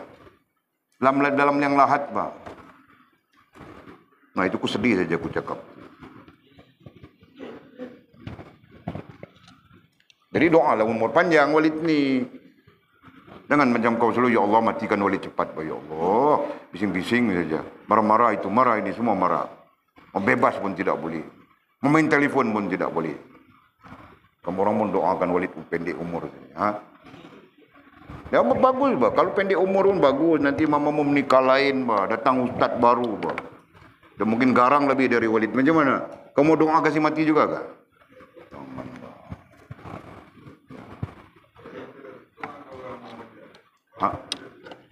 Macam mana? Boleh. Berdasarkan kepada hadis Nabi SAW. Ada satu hadis yang diriwayatkan oleh sahabat, saya tak ingat namanya. Dan Nabi berdoa. Nabi minta, ya Allah berilah dia umur yang panjang dan barakah kepada dia dan macam tu. Jadi soal Allah tetap itu dalam ilmu Allah. Kita tak tahu pun. Kan? Kita minta, kita berdoa. Nah, itu tidak menjadi kesalahan. Cuma tidaklah bermakna doa tu boleh segala-galanya. Ada perkara yang kita tidak boleh berdoa. Contoh, Nabi melarang kita berdoa barakah, kebaikan, rahmat kepada orang-orang yang kafir. Itu tak boleh lah. Kan? Jadi, ya Allah, bagilah Arumugom tu sihat, berkatkanlah dia, ya Allah, berilah kasih sayangmu kepada Arumugom. Itu tak dibenarkan. Sihat pun tak dibenarkan berdoa. Bahkan tidak boleh berdoa. Sebagian ulama berpendapat agak ekstrim mengatakan tak boleh berdoa pun. Ada ayat, ada dalil kan? Ada dalil terkait dalam Al-Quran yang jangan sembahyang. Ayat itu terkait munafik. Tetapi para ulama menjadikan ayat itu sebagai dalil untuk tidak boleh berdoa. Kecuali, ya Allah berikanlah dia petunjuk. Berikanlah dia hidayah. Itu boleh. Itu penjelasan dia ada dalam bab itu. Dalam bab berdoa untuk orang-orang kafir kah? Orang apa kah? Macam tu.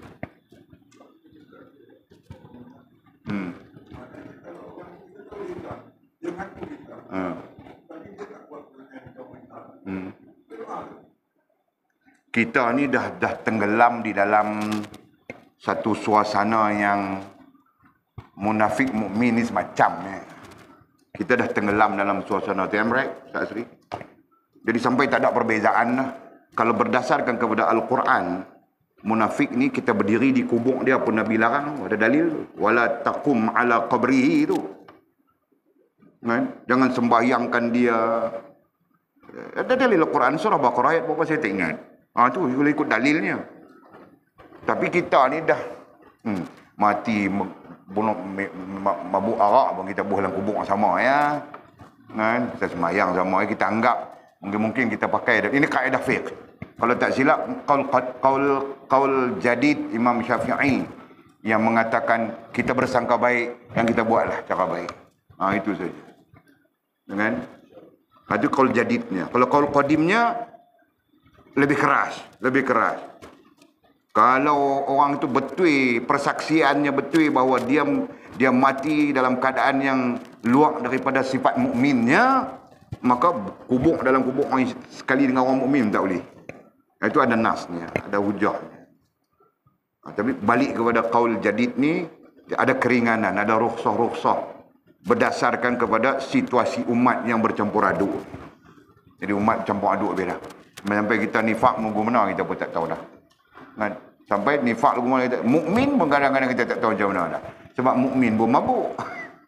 Dia dah jadi macam tu seolah-olahnya. Ya kan? Itu contoh. Itu contoh lah tu. Kalau zaman Sayyidina Umar kan ijtihad Umar. Kita ada teks. Satu teks yang diterjemahkan ijtihad Sayyidina Umar.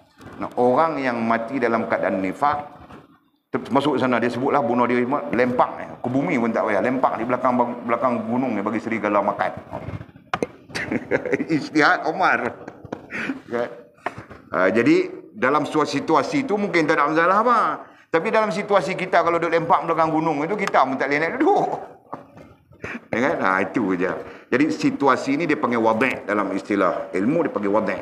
Wada'i. Nah, wada'i itu mempengaruhi hukum kontemporari. Ya kan? Jadi hukumnya begini. Tapi dalam keadaan wada'inya begini, dia hukumnya akan berubah begini. Macam itulah maksudnya. Belajar lagi ni. Kan? Fiqh kontemporari belajar. Ini itu ahlinya. Kan? Abu Ya kita adalah ahlinya.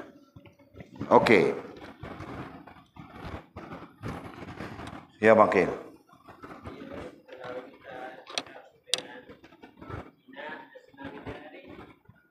Itu bukan doa. Itu budaya Cina. Ada senang ke? Sudah makan ke? Itu budaya dia.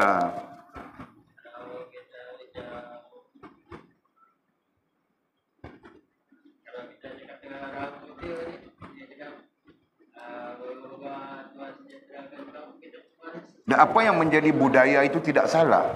Itu pokok, itu dasarnya. Apa yang menjadi budaya itu tidak salah. Contoh, walaupun macam mendoakan. Contohnya, wish you happy.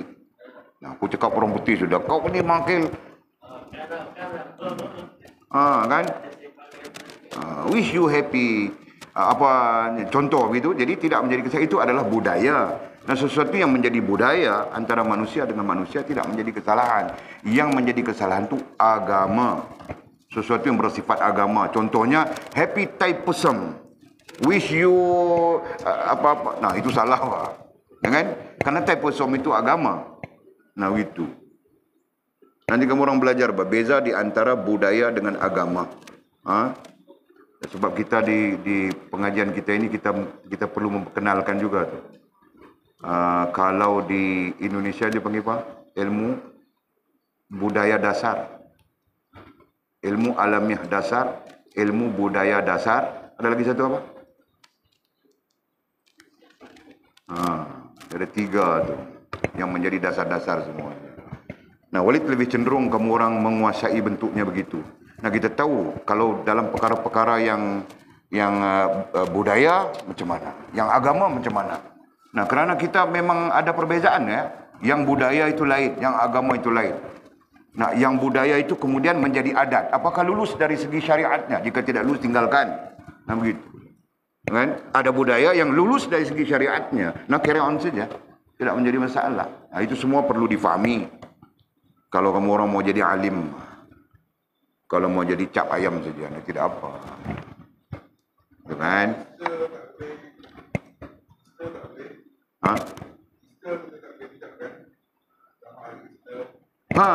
Natal. Hari apa? Hari apa tu? Apa tu? Tak tahu. Untuk Kristian lah. Jadi dia ucapan itu adalah ucapan keagamaan, bukan budaya. It's not a culture. Kalau kita dah pasti itu adalah ucapan keagamaan, jangan, tak boleh. Itu je. Kalau yang budaya, yang culture tak ada. Jangan. Macam orang putih pun dia ada culture dia. Orang putih, orang putih dia ada culture dia. Mengucapkan selamat semua dia. Yang as a culture tak ada masalah. Itu je. Itu jelas tu, fakta tu sangat jelas sebenarnya.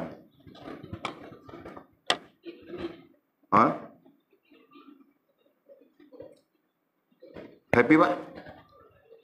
Halloween. Halloween tu hak jenis itu apa? Itu sabit dengan agama dia kah? Itu adalah cetusan. Ada itu tengok apa nama Kamilin Jamilin pun pakai, anak dia pun pakai. Itu kan. Saya rasa culture je tu. Dan sebenarnya kalau kita belajar ilmu alamiah dasar, ilmu budaya dasar, kalau kita belajar, kita tahu mana culture, mana agama. Itu je. Dan Walid belajar. Benda tu Walid belajar. Ilmu alamiah dasar, ilmu budaya dasar. Jadi kita akan tahu culture. Kita sendiri akan tahu ini adalah culture, ini adalah budaya. Ini adalah apa, kita tahu. Tapi oleh kerana kita tidak didedahkan dengan kaedah memahami macam mana budaya dasar, macam mana alamiah dasar. Jadi kita main andaian lah. Itu je lah. Kita berandai. Belum tentu andaian kita betul kan. Ya.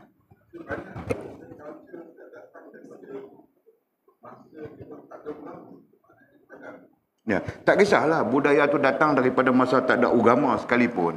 Bila kita dah tengok Islam, kita tahu Islam, kita boleh compare. Contoh, saya bagi satu contoh.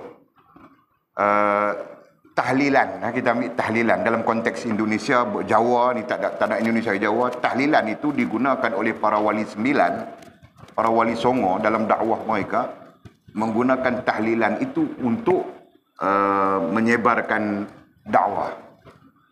Kan? Walaupun pada sisi kita dalil-dalil tahlilan ini ada, bukan tak ada. Kan? Dalam bentuk-bentuk yang umum, ada daripada Quran, daripada hadis Nabi, boleh pakai belaka. Tapi sisi lain, bentuk tahlilan ni biasanya fokus kepada time lah, masa sehari, 3 hari. Itu yang kita maksudkan tadi. Hak ni sebenarnya bukan ada di dalam tidak ada di dalam dasar. Tidak ada di dalam dasar, tak ada sumber nasnya, hadisnya, tak ada. Walaupun takwil-takwil yang kemudian mengatakan ada juga berdasarkan ini tapi lemah. Tapi ternyata dalam kajian menunjukkan bahawa para ulama, para waliullah kita ambil pada masa itu, dan ulama-ulama yang generasi seterusnya menerima tahlilan dengan masa-masa sebegitu untuk dipraktikkan. Jadi bila kita menggunakan ilmu budaya dasar, bila diselidiki, itulah kita dapat jawapannya tu. Bukan kita dapat, mereka menyelidiki di sana, mereka buat kajian, maka mereka dapat jawapan, tak jadi hal. Tak jadi hal pun. Dengan 3, 100, 10, tak jadi hal pun. Nah, mereka buat begini. Sebab apa? Sebab dia main daripada induknya adalah agama. Induknya adalah agama. Kan? Contohnya berdoa, berzikir, membaca Al-Quran. Ini mai daripada perspektif agama. Itu induknya. 4 hari apa semua itu adalah tempek semata. Jadi yang tempek itu kita nak pakai, tak mau pakai pun tak apa. Seolahnya lagu tu. Tepung tawa. Beli kereta baru, pergi duduk tepung tawa. Tu saya pun tak ada nak kaji budaya apa. Saya pun kena. Saya menikah dengan saya pun kena. Bukan dekat tepung tawa. Apa dia panggil? Bedak. Badak. Badak kan. Habis seluruh badan daripada kepala sampai kaki. Dibadak kan. Rupanya bedak. Jadi badak apa dia? Badak. Rupanya bedak. Kan? Tu dia ada. Tapi sosnya kita tak sempat nak fikir. Untuk kita compare dengan agama dan budaya dasar itu tadi. Itu. Mungkin kita bagi internship dekat depan papi buat kajian tengok. Bercari tengok maklumat, contohnya betul lah kan. Bagi Jul lah. Betul. Bukan payah mana pun. Faham ke? Nantilah kita fikir kesempatan lagu mana kita nak buat supaya benda ni kita boleh ketengahkan, boleh bentangkan ke mereka sikit sebanyak. Tak ada lah duk cempera tak ketahuan. Ini cempera.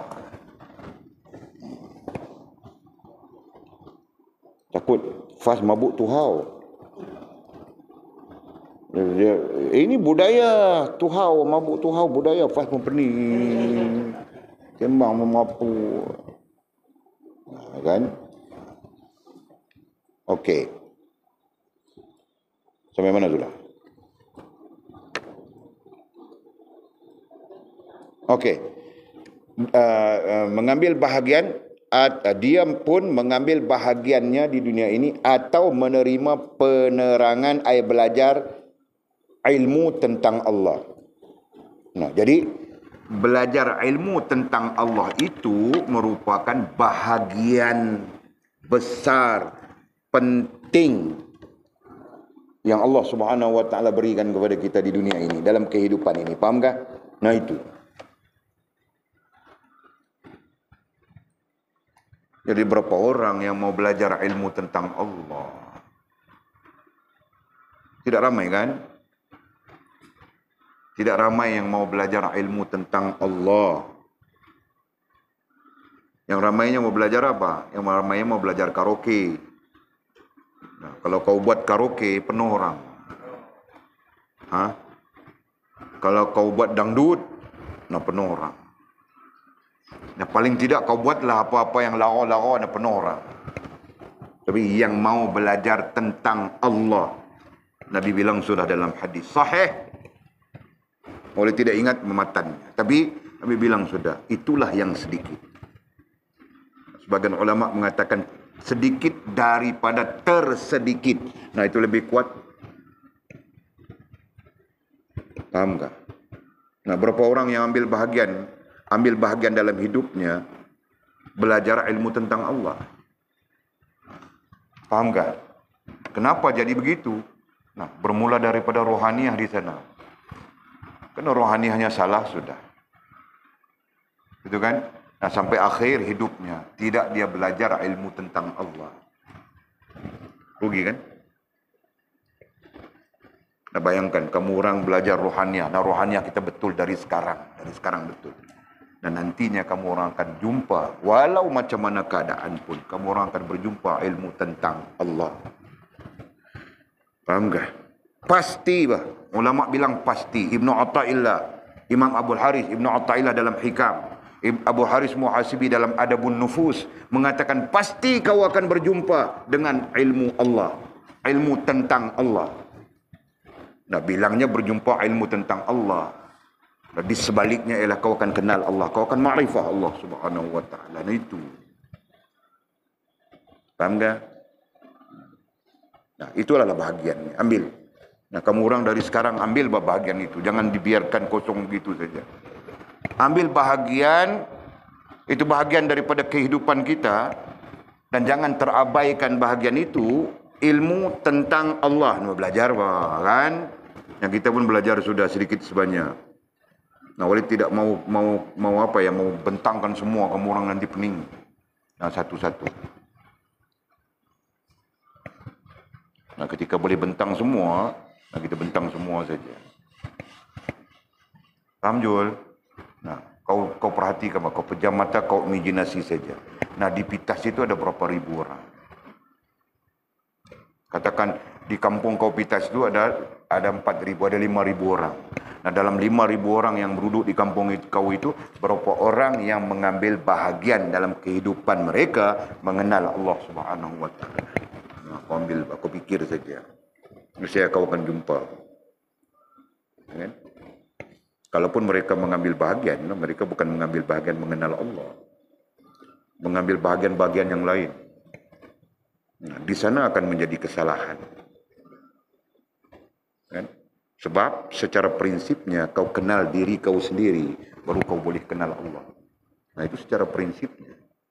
Dan sampai diri kau sendiri kau tidak kenal, mana mungkin kau boleh kenal Allah Subhanahu wa taala. Oh, dia buat ibadat. Nah, ibadat belum tentu dia mengenal Allah. Jika dia mengenal Allah Subhanahu wa taala, jika buat ibadat mengenal Allah Subhanahu wa taala. Nah, ada hadisnya, la tasihul ibadah illa bi ma'rifatil ma'bud. Nah, hadis itu tidak boleh dipakai. Dengan para ulama memakai hadis itu sebagai dasar. tuntutan untuk mengenal Allah Subhanahu wa taala. Faham tak? Nah, la tasihul ibadah, tidak sah ibadah. Nah, kalau ikut bahasa Arabnya tidak sah berarti tidak terpakai, tidak berguna pun. Illa, melainkan bima'rifatil ma'bud, dengan mengenal Tuhan. Walaupun nanti mengenal itu ada tahapnya, tahap gitu, tahap gini kan. Nah, yang penting kau tahu. Kenapa perlu mengenal? Nah, itu menjadi bahagian daripada i'tiqadmu, menjadi bahagian daripada pegangan akal dan hatimu.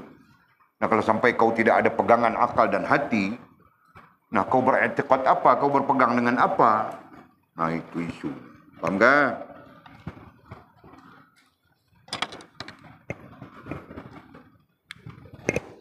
Okey, terus. Dia berhubung dengan dunia. Jadi dia berhubung dengan dunia. Dia mengambil kehidupan. Dia berhubung dengan dunia, ai kehidupan. Nah, dhabitnya begitu. Dia berhubung dengan dunia, ai kehidupan. Dan bertindak sebagai kenderaan takdir, di mana dunia itu jadi kamu orang membuat ke mana? Dan bertindak. Dan ai dunia itu. Dan ai dunia itu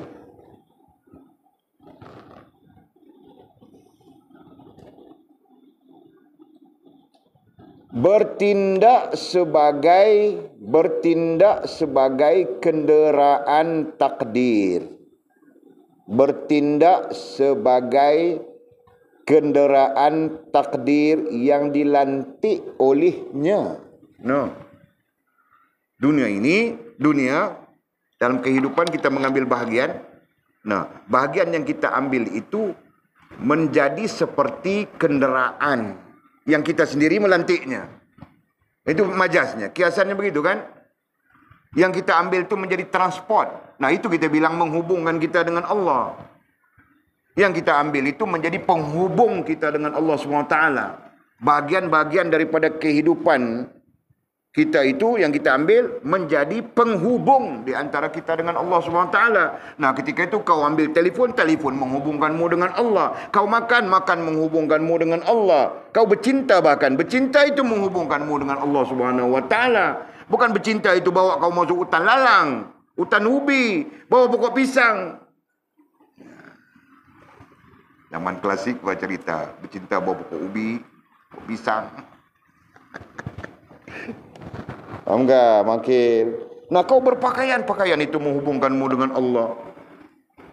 Nah, kau pakai lipstik pun menghubungkanmu dengan Allah Subhanahu wa taala. Nah, begitu. Kenapa? Karena dia menjadi kiasannya transport. Kiasannya kenderaan. Hakikatnya transportkah, kenderaankah menjadi alat menghubungkan kita dengan Allah Subhanahu wa taala. Nah, begitu. Ini kau makan jadi tai saja. Tidak menghubungkan kita dengan Allah Subhanahu wa taala misalnya. Kan? Kau bergaul, kita bergaul. Nah, bergaul itu menghubungkan kita dengan Allah Subhanahu wa taala. Nah, begitu. Nah, selamat bagi kita, kan? Ini pantang bergaul saja, kisah mau mengurat Indonesia saja. Mulalah nampak itu, nampak ini. Boleh pun ada kawan ramai juga. Kira mau pergi mengurat Indonesia. Astagfirullahaladzim. Nah, kalau dipikir, malam ini jumpa-jumpa ramai-ramai, bersosialisasi kan. Oh, malam ni ada kuliah masjid, jom kita ramai-ramai pergi masjid. Nah, itu baru betul kan. Dan menghubungkan kita dengan Allah SWT. Berarti sosialisasi kita, kawan-kawan kita, sahabat-sahabat kita tadi menjadi alat penghubung kita dengan Allah SWT. Nah, begitu baru betul. Ini jumpa saja, karaoke ini malam. Iya, karaoke. Jadi apa, Jul? Allah, ya Allah. Tak boleh faham ya. Yang penting kamu orang faham. Ulang. Dia berhubung dengan dunia dan apa dhabitmu? Lina, ayatnya apa? Okey. Bukan dan dia berhubung dengan dunia. Nah, di situ ada airnya kah? Nah, kehidupan kan? Air kehidupan. Okey. Kemudian dan ada airnya di sana apa? Hah? Okey. Okey. Dan air dunia itu bertindak sebagai kenderaan takdir. Nah, takdir pun kita belajar sudah. Kita kiaskan takdir itu seperti sebuah padang dan kita berada di dalamnya. Begitu kan?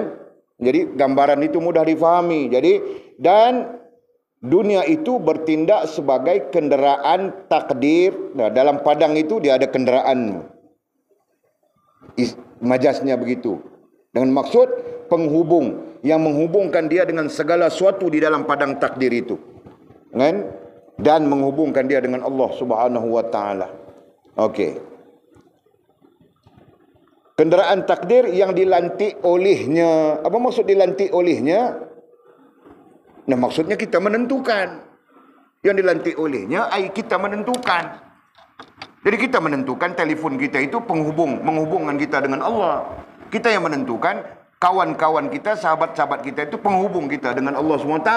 Kita yang menentukan, makan, minum, segala yang kita lakukan menghubungkan kita dengan Allah SWT. Kita yang menentukan, gitu kan? Nah, bagaimana kau menentukan? Adakah? Rantau. Bagaimana kau menentukan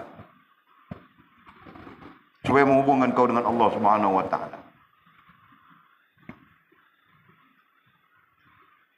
Nah, kau mau cakap sampai aku tidak dengar, cakap pasti dengar, suara lelaki.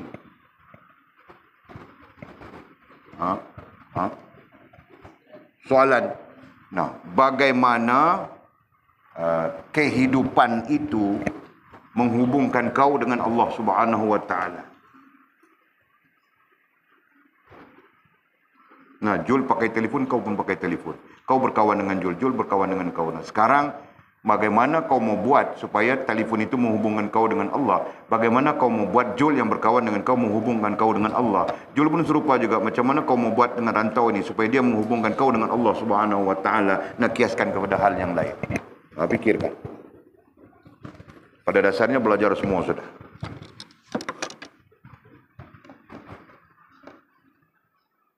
Kau cakap terus-terus, pelan-pelan mana aku dengar. Loh, apa saja, aku contohkan telefon saja, aku contohkan Jul, aku contohkan telefon. Padahal semua perkara kan. Nah, jadi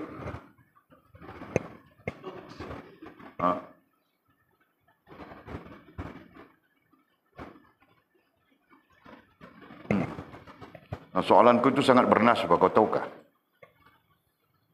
Nah, kamu orang pun pikir, jangan nganga-nganga saja. Fikir. Nah, Atul dengan Sila.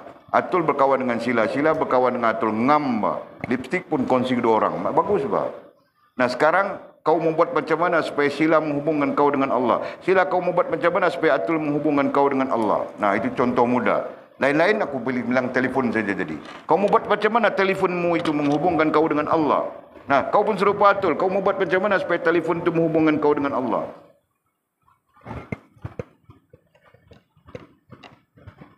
Nah, ini uji minda sikit saja.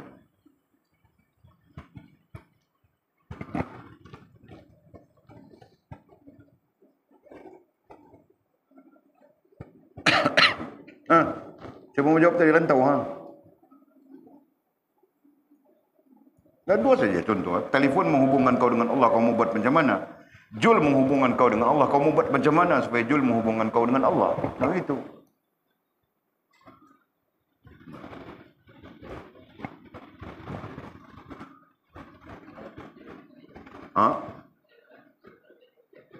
Beli telefon lepas tu buang dalam sungai.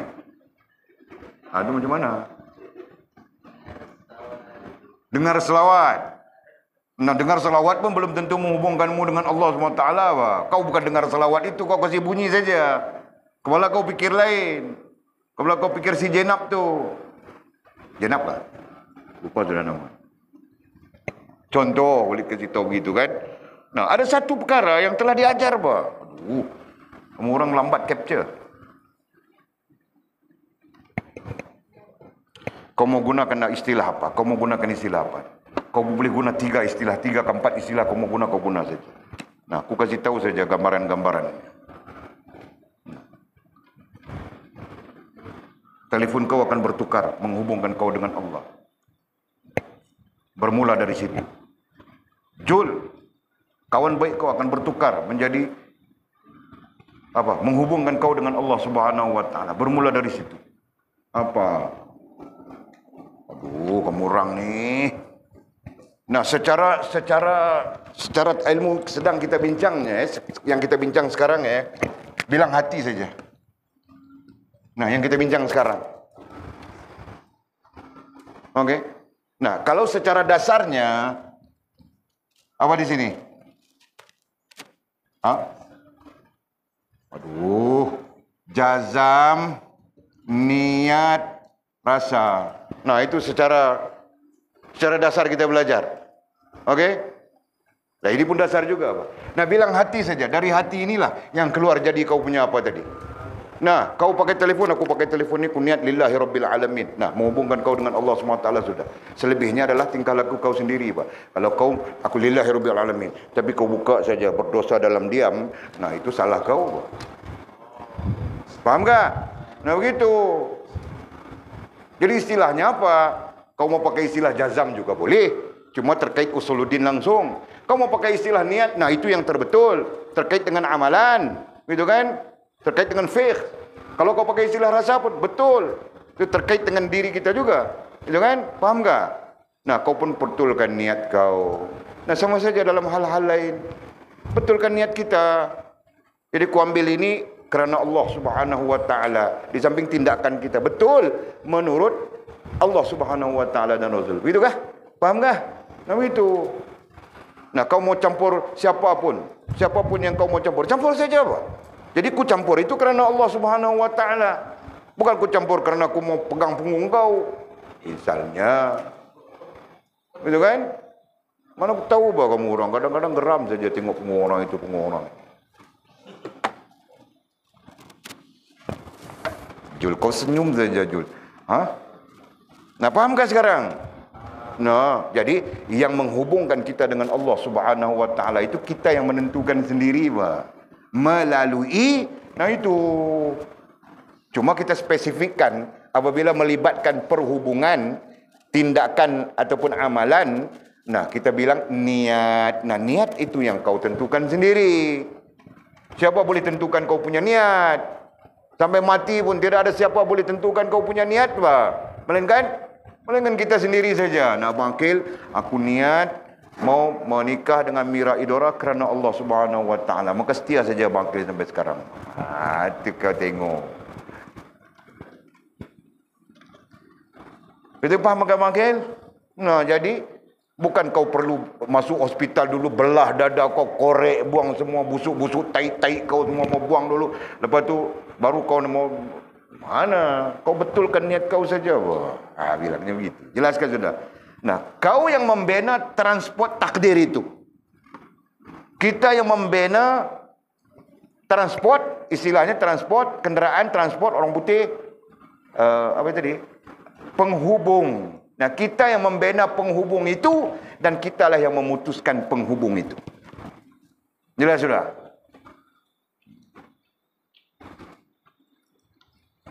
Okey. Tapi jangan ya, kau bina hati kau berhubung, nah tapi kau punya tingkah laku menyalahi. Nah, itu nifaq bilang. Al-Quran bilang sudah, ya kan? Jelas sudah. Nah, yaqulu nabi al-sinatihim, nah, mulut kau cakap bagus saja. Begini.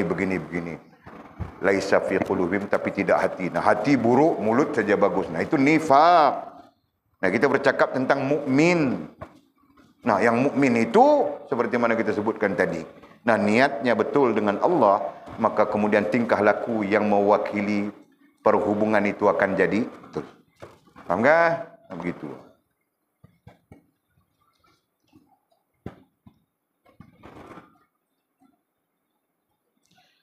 Dia berhubung dengan dunia dan bertindak sebagai kenderaan takdir yang dilantik olehnya. Nah, jelas sudah ya. Yang dilantik olehnya itu jelas ya. Nah, jadi kau dobit apa? Yang dilantik olehnya. Nah, kita menentukan sendiri. Itu. Dan lakuannya dalam perkara itu, dan lakuan ai apa? Amalan, tindakan, itu kan? Dan lakuannya ai amalan, tindakan dalam perkara itu, nah itu perkara itu isim syarahnya itu, perkara apa? Perkara takdir itu tadi. Perkara bukan perkara takdir ya.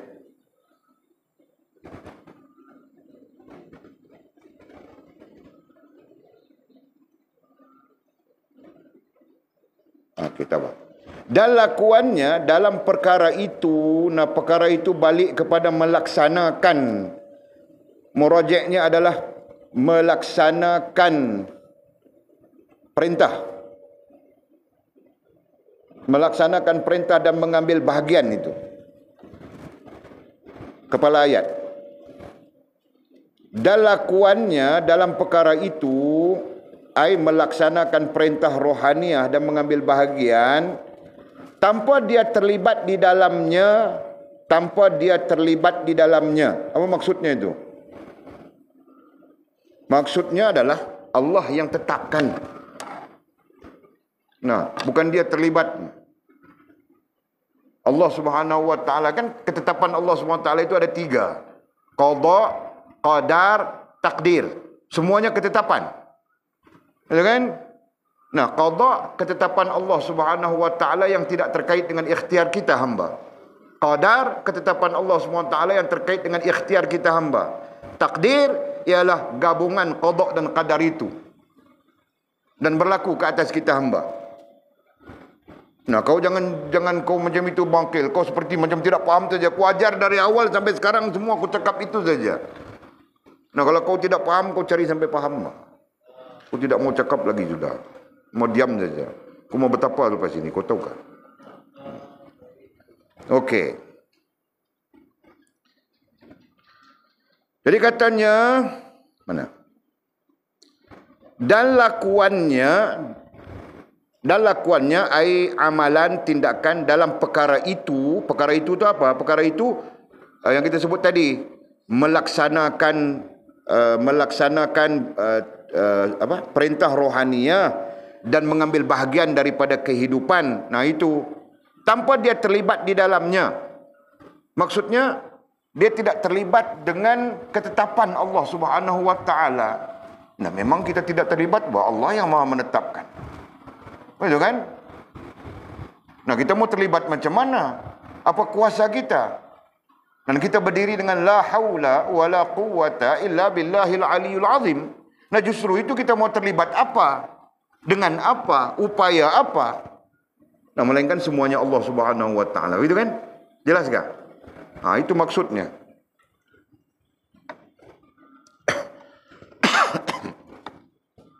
Tanpa dia terlibat di dalamnya,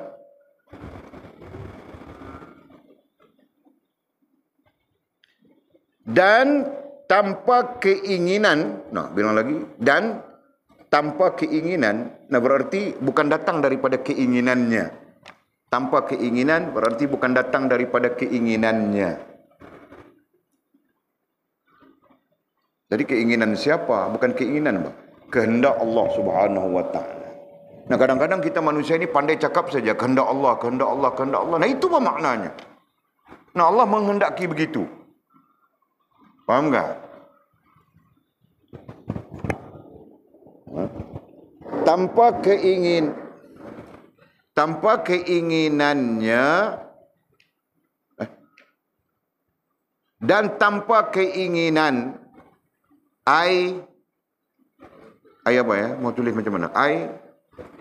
Kehendak mutlak Allah. Nah, senang begitu. Tanpa keinginan kehendak mutlak Allah. Nanti kamu orang salah faham. Tanpa keinginan itu maksudnya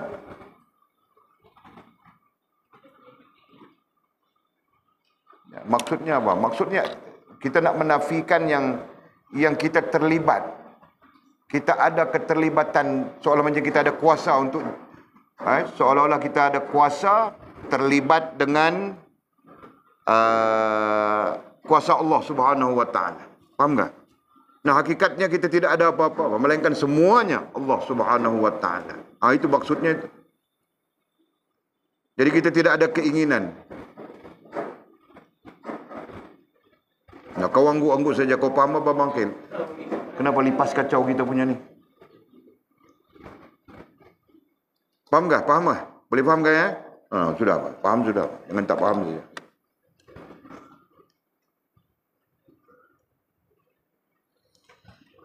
Dan lakuannya amalan dan tindakan dalam perkara itu melaksanakan perintah rohaniah dan mengambil bahagian dalam kehidupan tanpa dia terlibat di dalamnya. Tanpa dia terlibat di dalamnya berarti luar daripada daya dan upayanya. Nah, itu dhabitnya. Tanpa dia terlibat di dalamnya luar daripada daya dan upayanya, dan tanpa keinginan. Tanpa keinginan itu pun jelas sudah. Istilah keinginan itu untuk kita kan? Nah, istilah keinginan untuk kita. Istilah kehendak untuk Allah Subhanahu wa taala. Nah, begitu kan? Nah, begitu maksudnya. Dan tanpa keinginan atau maksud. Tanpa keinginan atau maksud. Nah, dia jelaskan sudah di situ. Tanpa keinginan atau maksud. Nah, jika maksud itu bermaksud tujuan. Nah, tanpa keinginan atau tujuan. Dan usaha dari diri dia. Nah, itu penjelasan terakhir itu memberi gambaran yang jelas. Dan usaha dari diri dia. Berarti dia tidak melihat kepada daya dan upayanya. Nah, itu. Dan usaha dari diri dia. Dhabit sebagai pencerahan. Dia tidak melihat kepada daya dan upayanya.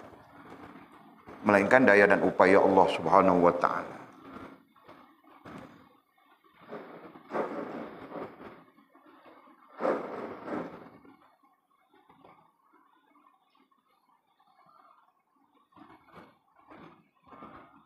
Nah, boleh begitu kan? Jelaskan. Nah, jadi berarti tingkah lakunya yang datang kemudian semuanya bersandarkan kepada Allah Subhanahu wa taala. Tidak ada lagi daya dan upaya dirinya. Nah, di sana dalam konteks lain kita bilang hilang keakuan, hilang itu. Tiada lagi aku pandai, tiada lagi aku bijak, tiada lagi aku itu, aku ini, melainkan semuanya Allah Subhanahu wa taala. Nah, kalau aku ada ilmu daripada Allah. Kalau aku kenyang daripada Allah. Kalau aku sihat daripada Allah. Nah, menggambarkan kebergantungan keseluruhannya dengan Allah Subhanahu wa taala. Jelas kan? Nah, itu maksud. Jangan salah ya. Pastikan dhabit kamu orang betul ya.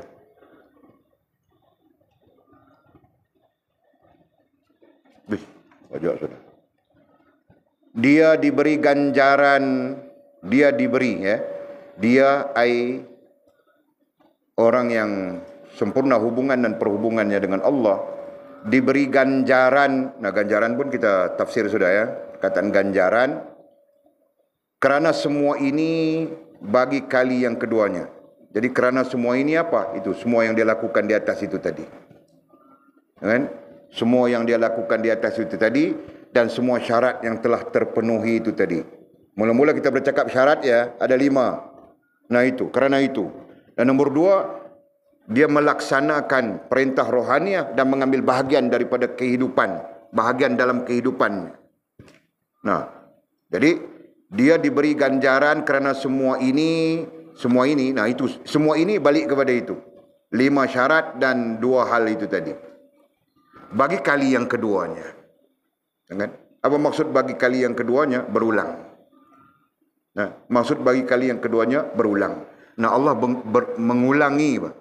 Nah, sekali dia bagi kepada kau, nah, kau meraihnya dan menghubungkan kau dengan Allah SWT. Nah, sampai lagi Allah bagi lagi sekali, kau meraihnya dan menghubungkan kau dengan Allah SWT. Atau mungkin dia bagi kali yang pertama, kau tidak dapat sempurna hubungan dengan Allah. Nah, ketika dia bagi kali yang kedua, kau akan sempurna hubungan dengan Allah Subhanahu wa taala. Nah, itu maksudnya. Jelas ke? Nah, kerana dia melakukan itu, nah sebab apa Allah bagi sampai 2 kali ganjaran dalam bentuk itu? Kenapa sampai 2 kali? Kerana dia melakukan itu semua kerana patuh kepada perintah. Nah, kerana dia orang yang bagus hubungannya dan perhubungannya dengan Allah, melakukan itu semua yang dia lakukan, syarat yang 5 itu tadi, 2 hal yang kita sebutkan itu tadi, kerana patuh kepada perintah. Nah, perintah siapa? Allah Subhanahu wa taala. Perintah Allah. Nah, sama ada kita sedar ataupun tidak sedar ya, perintah itu terkait rohania, terkait jasmania. Nah, yang terkait jasmania, sembahyang 5 waktu, itu perintah Allah SWT. Tinggalkan yang haram, nah itu perintah Allah SWT, dan lain-lain. Nah, terkait dengan rohania, mau apa? Nah, kita belajar sudah 5 di atas itu, 5 di atas itu, 5 di atas itu. Kita sebut lagi. Nah, 5 itu terkait dengan perintah rohania, itu. Nah, jadi, dia melakukan itu semua kerana patuh kepada perintah Allah Subhanahu wa taala. Nah, perintah Allah Subhanahu wa taala dalam 2 bentuk ya, suruhan dan larangan. Nah, itu. Okey. Atau bersesuaian. Bersesuaian ngam. Nah, itu saja kalimah istilah yang kupakai, Pak. Atau bersesuaian ngam. Siapa yang ngam? Dia. Siapa dia? Mudah-mudahan kita. Betul kan? Nah, kita sebut saja. Atau bersesuaian, atau kita bersesuaian. Kita bersesuaian ngam dengan lakuan Allah. Ngam dengan lakuan Allah. Lakuan istilah usuluddinnya af'al. Nah, kita belajar sudah semua orang. Istilah usuluddinnya af'al atau perbuatan. Ya kan? Atau bersesuaian ngam dengan lakuan perbuatan Allah. Perbuatan Allah dalam perkara itu.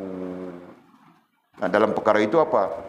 Memberi dia bahagian dalam hidup dunia ini. Memberi dia bahagian dalam kehidupan ini. Nah, kemudian dia ambil bahagian itu dan menghubungkan dia dengan Allah Subhanahu wa taala. Nah, itu kita ngam dengan Allah Subhanahu wa taala. Betul kan? Nah, kenapa bilang kita ngam? Karena Allah tidak ciptakan kita manusia ini maupun makhluk yang lain melainkan untuk mengabdikan diri kepada Dia. Betul kan? Wa ma khalaqtul jinna wal insa illa liya'budun. Tidak kami jadikan jin dan manusia melainkan untuk mengabdikan diri kepada kami. Nah, apabila kita boleh ngam dengan lakuan, perbuatan Allah Subhanahu wa taala, nah itu berarti kita ngam dengan Allah Subhanahu wa taala. Nah, justru kita ngam dengan Allah Subhanahu wa taala. Nah, Allah memberikan kepada kita sesuai dengan kita sebagai makhluk yang sempurna hubungan dengan Dia. Jelas kan? Sama saja kau kalau ngam dengan Mira Idora, nah dia kasih tahu mangkil, aku bendera dia pun datang sudah.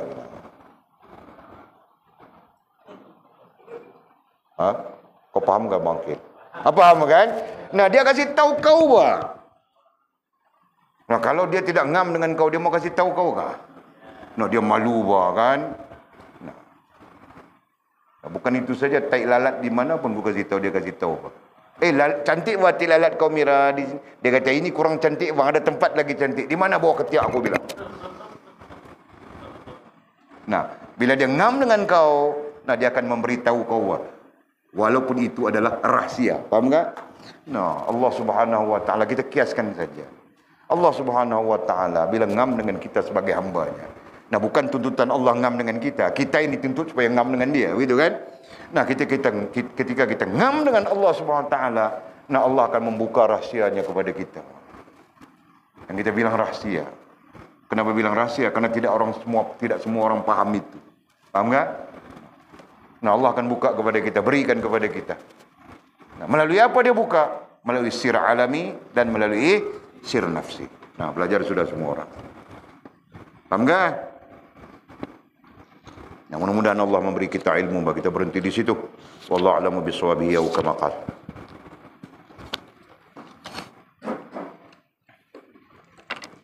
Ada soalan kah?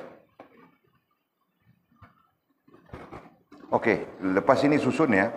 Kitab yang dah khatam, ada berapa kitab yang dah khatam susun ya. Kena buat majlis muhadarah. Nah, setiap minggu ada majlis muhadarahnya. Masanya akan ditentukan dan setiap orang akan terlibat membaca semula kitab yang dah khatam. Okey? Yang dah khatam itu. Jadi pastikan yang tidak khatam lah rujuk. Kan? Supaya dapat betul. Dan kita akan Walid akan dengar apa kamu orang bentang kan. Faham kah? Nak setiap orang terlibat. Nah, minggu ini orang ini, minggu depan orang itu. Tidak tahu siapa.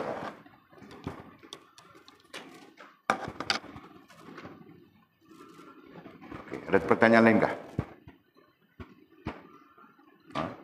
Ada. Nak tanya apa Munira? Macam nak tanya ya? Oh dah. Kau nak tanya?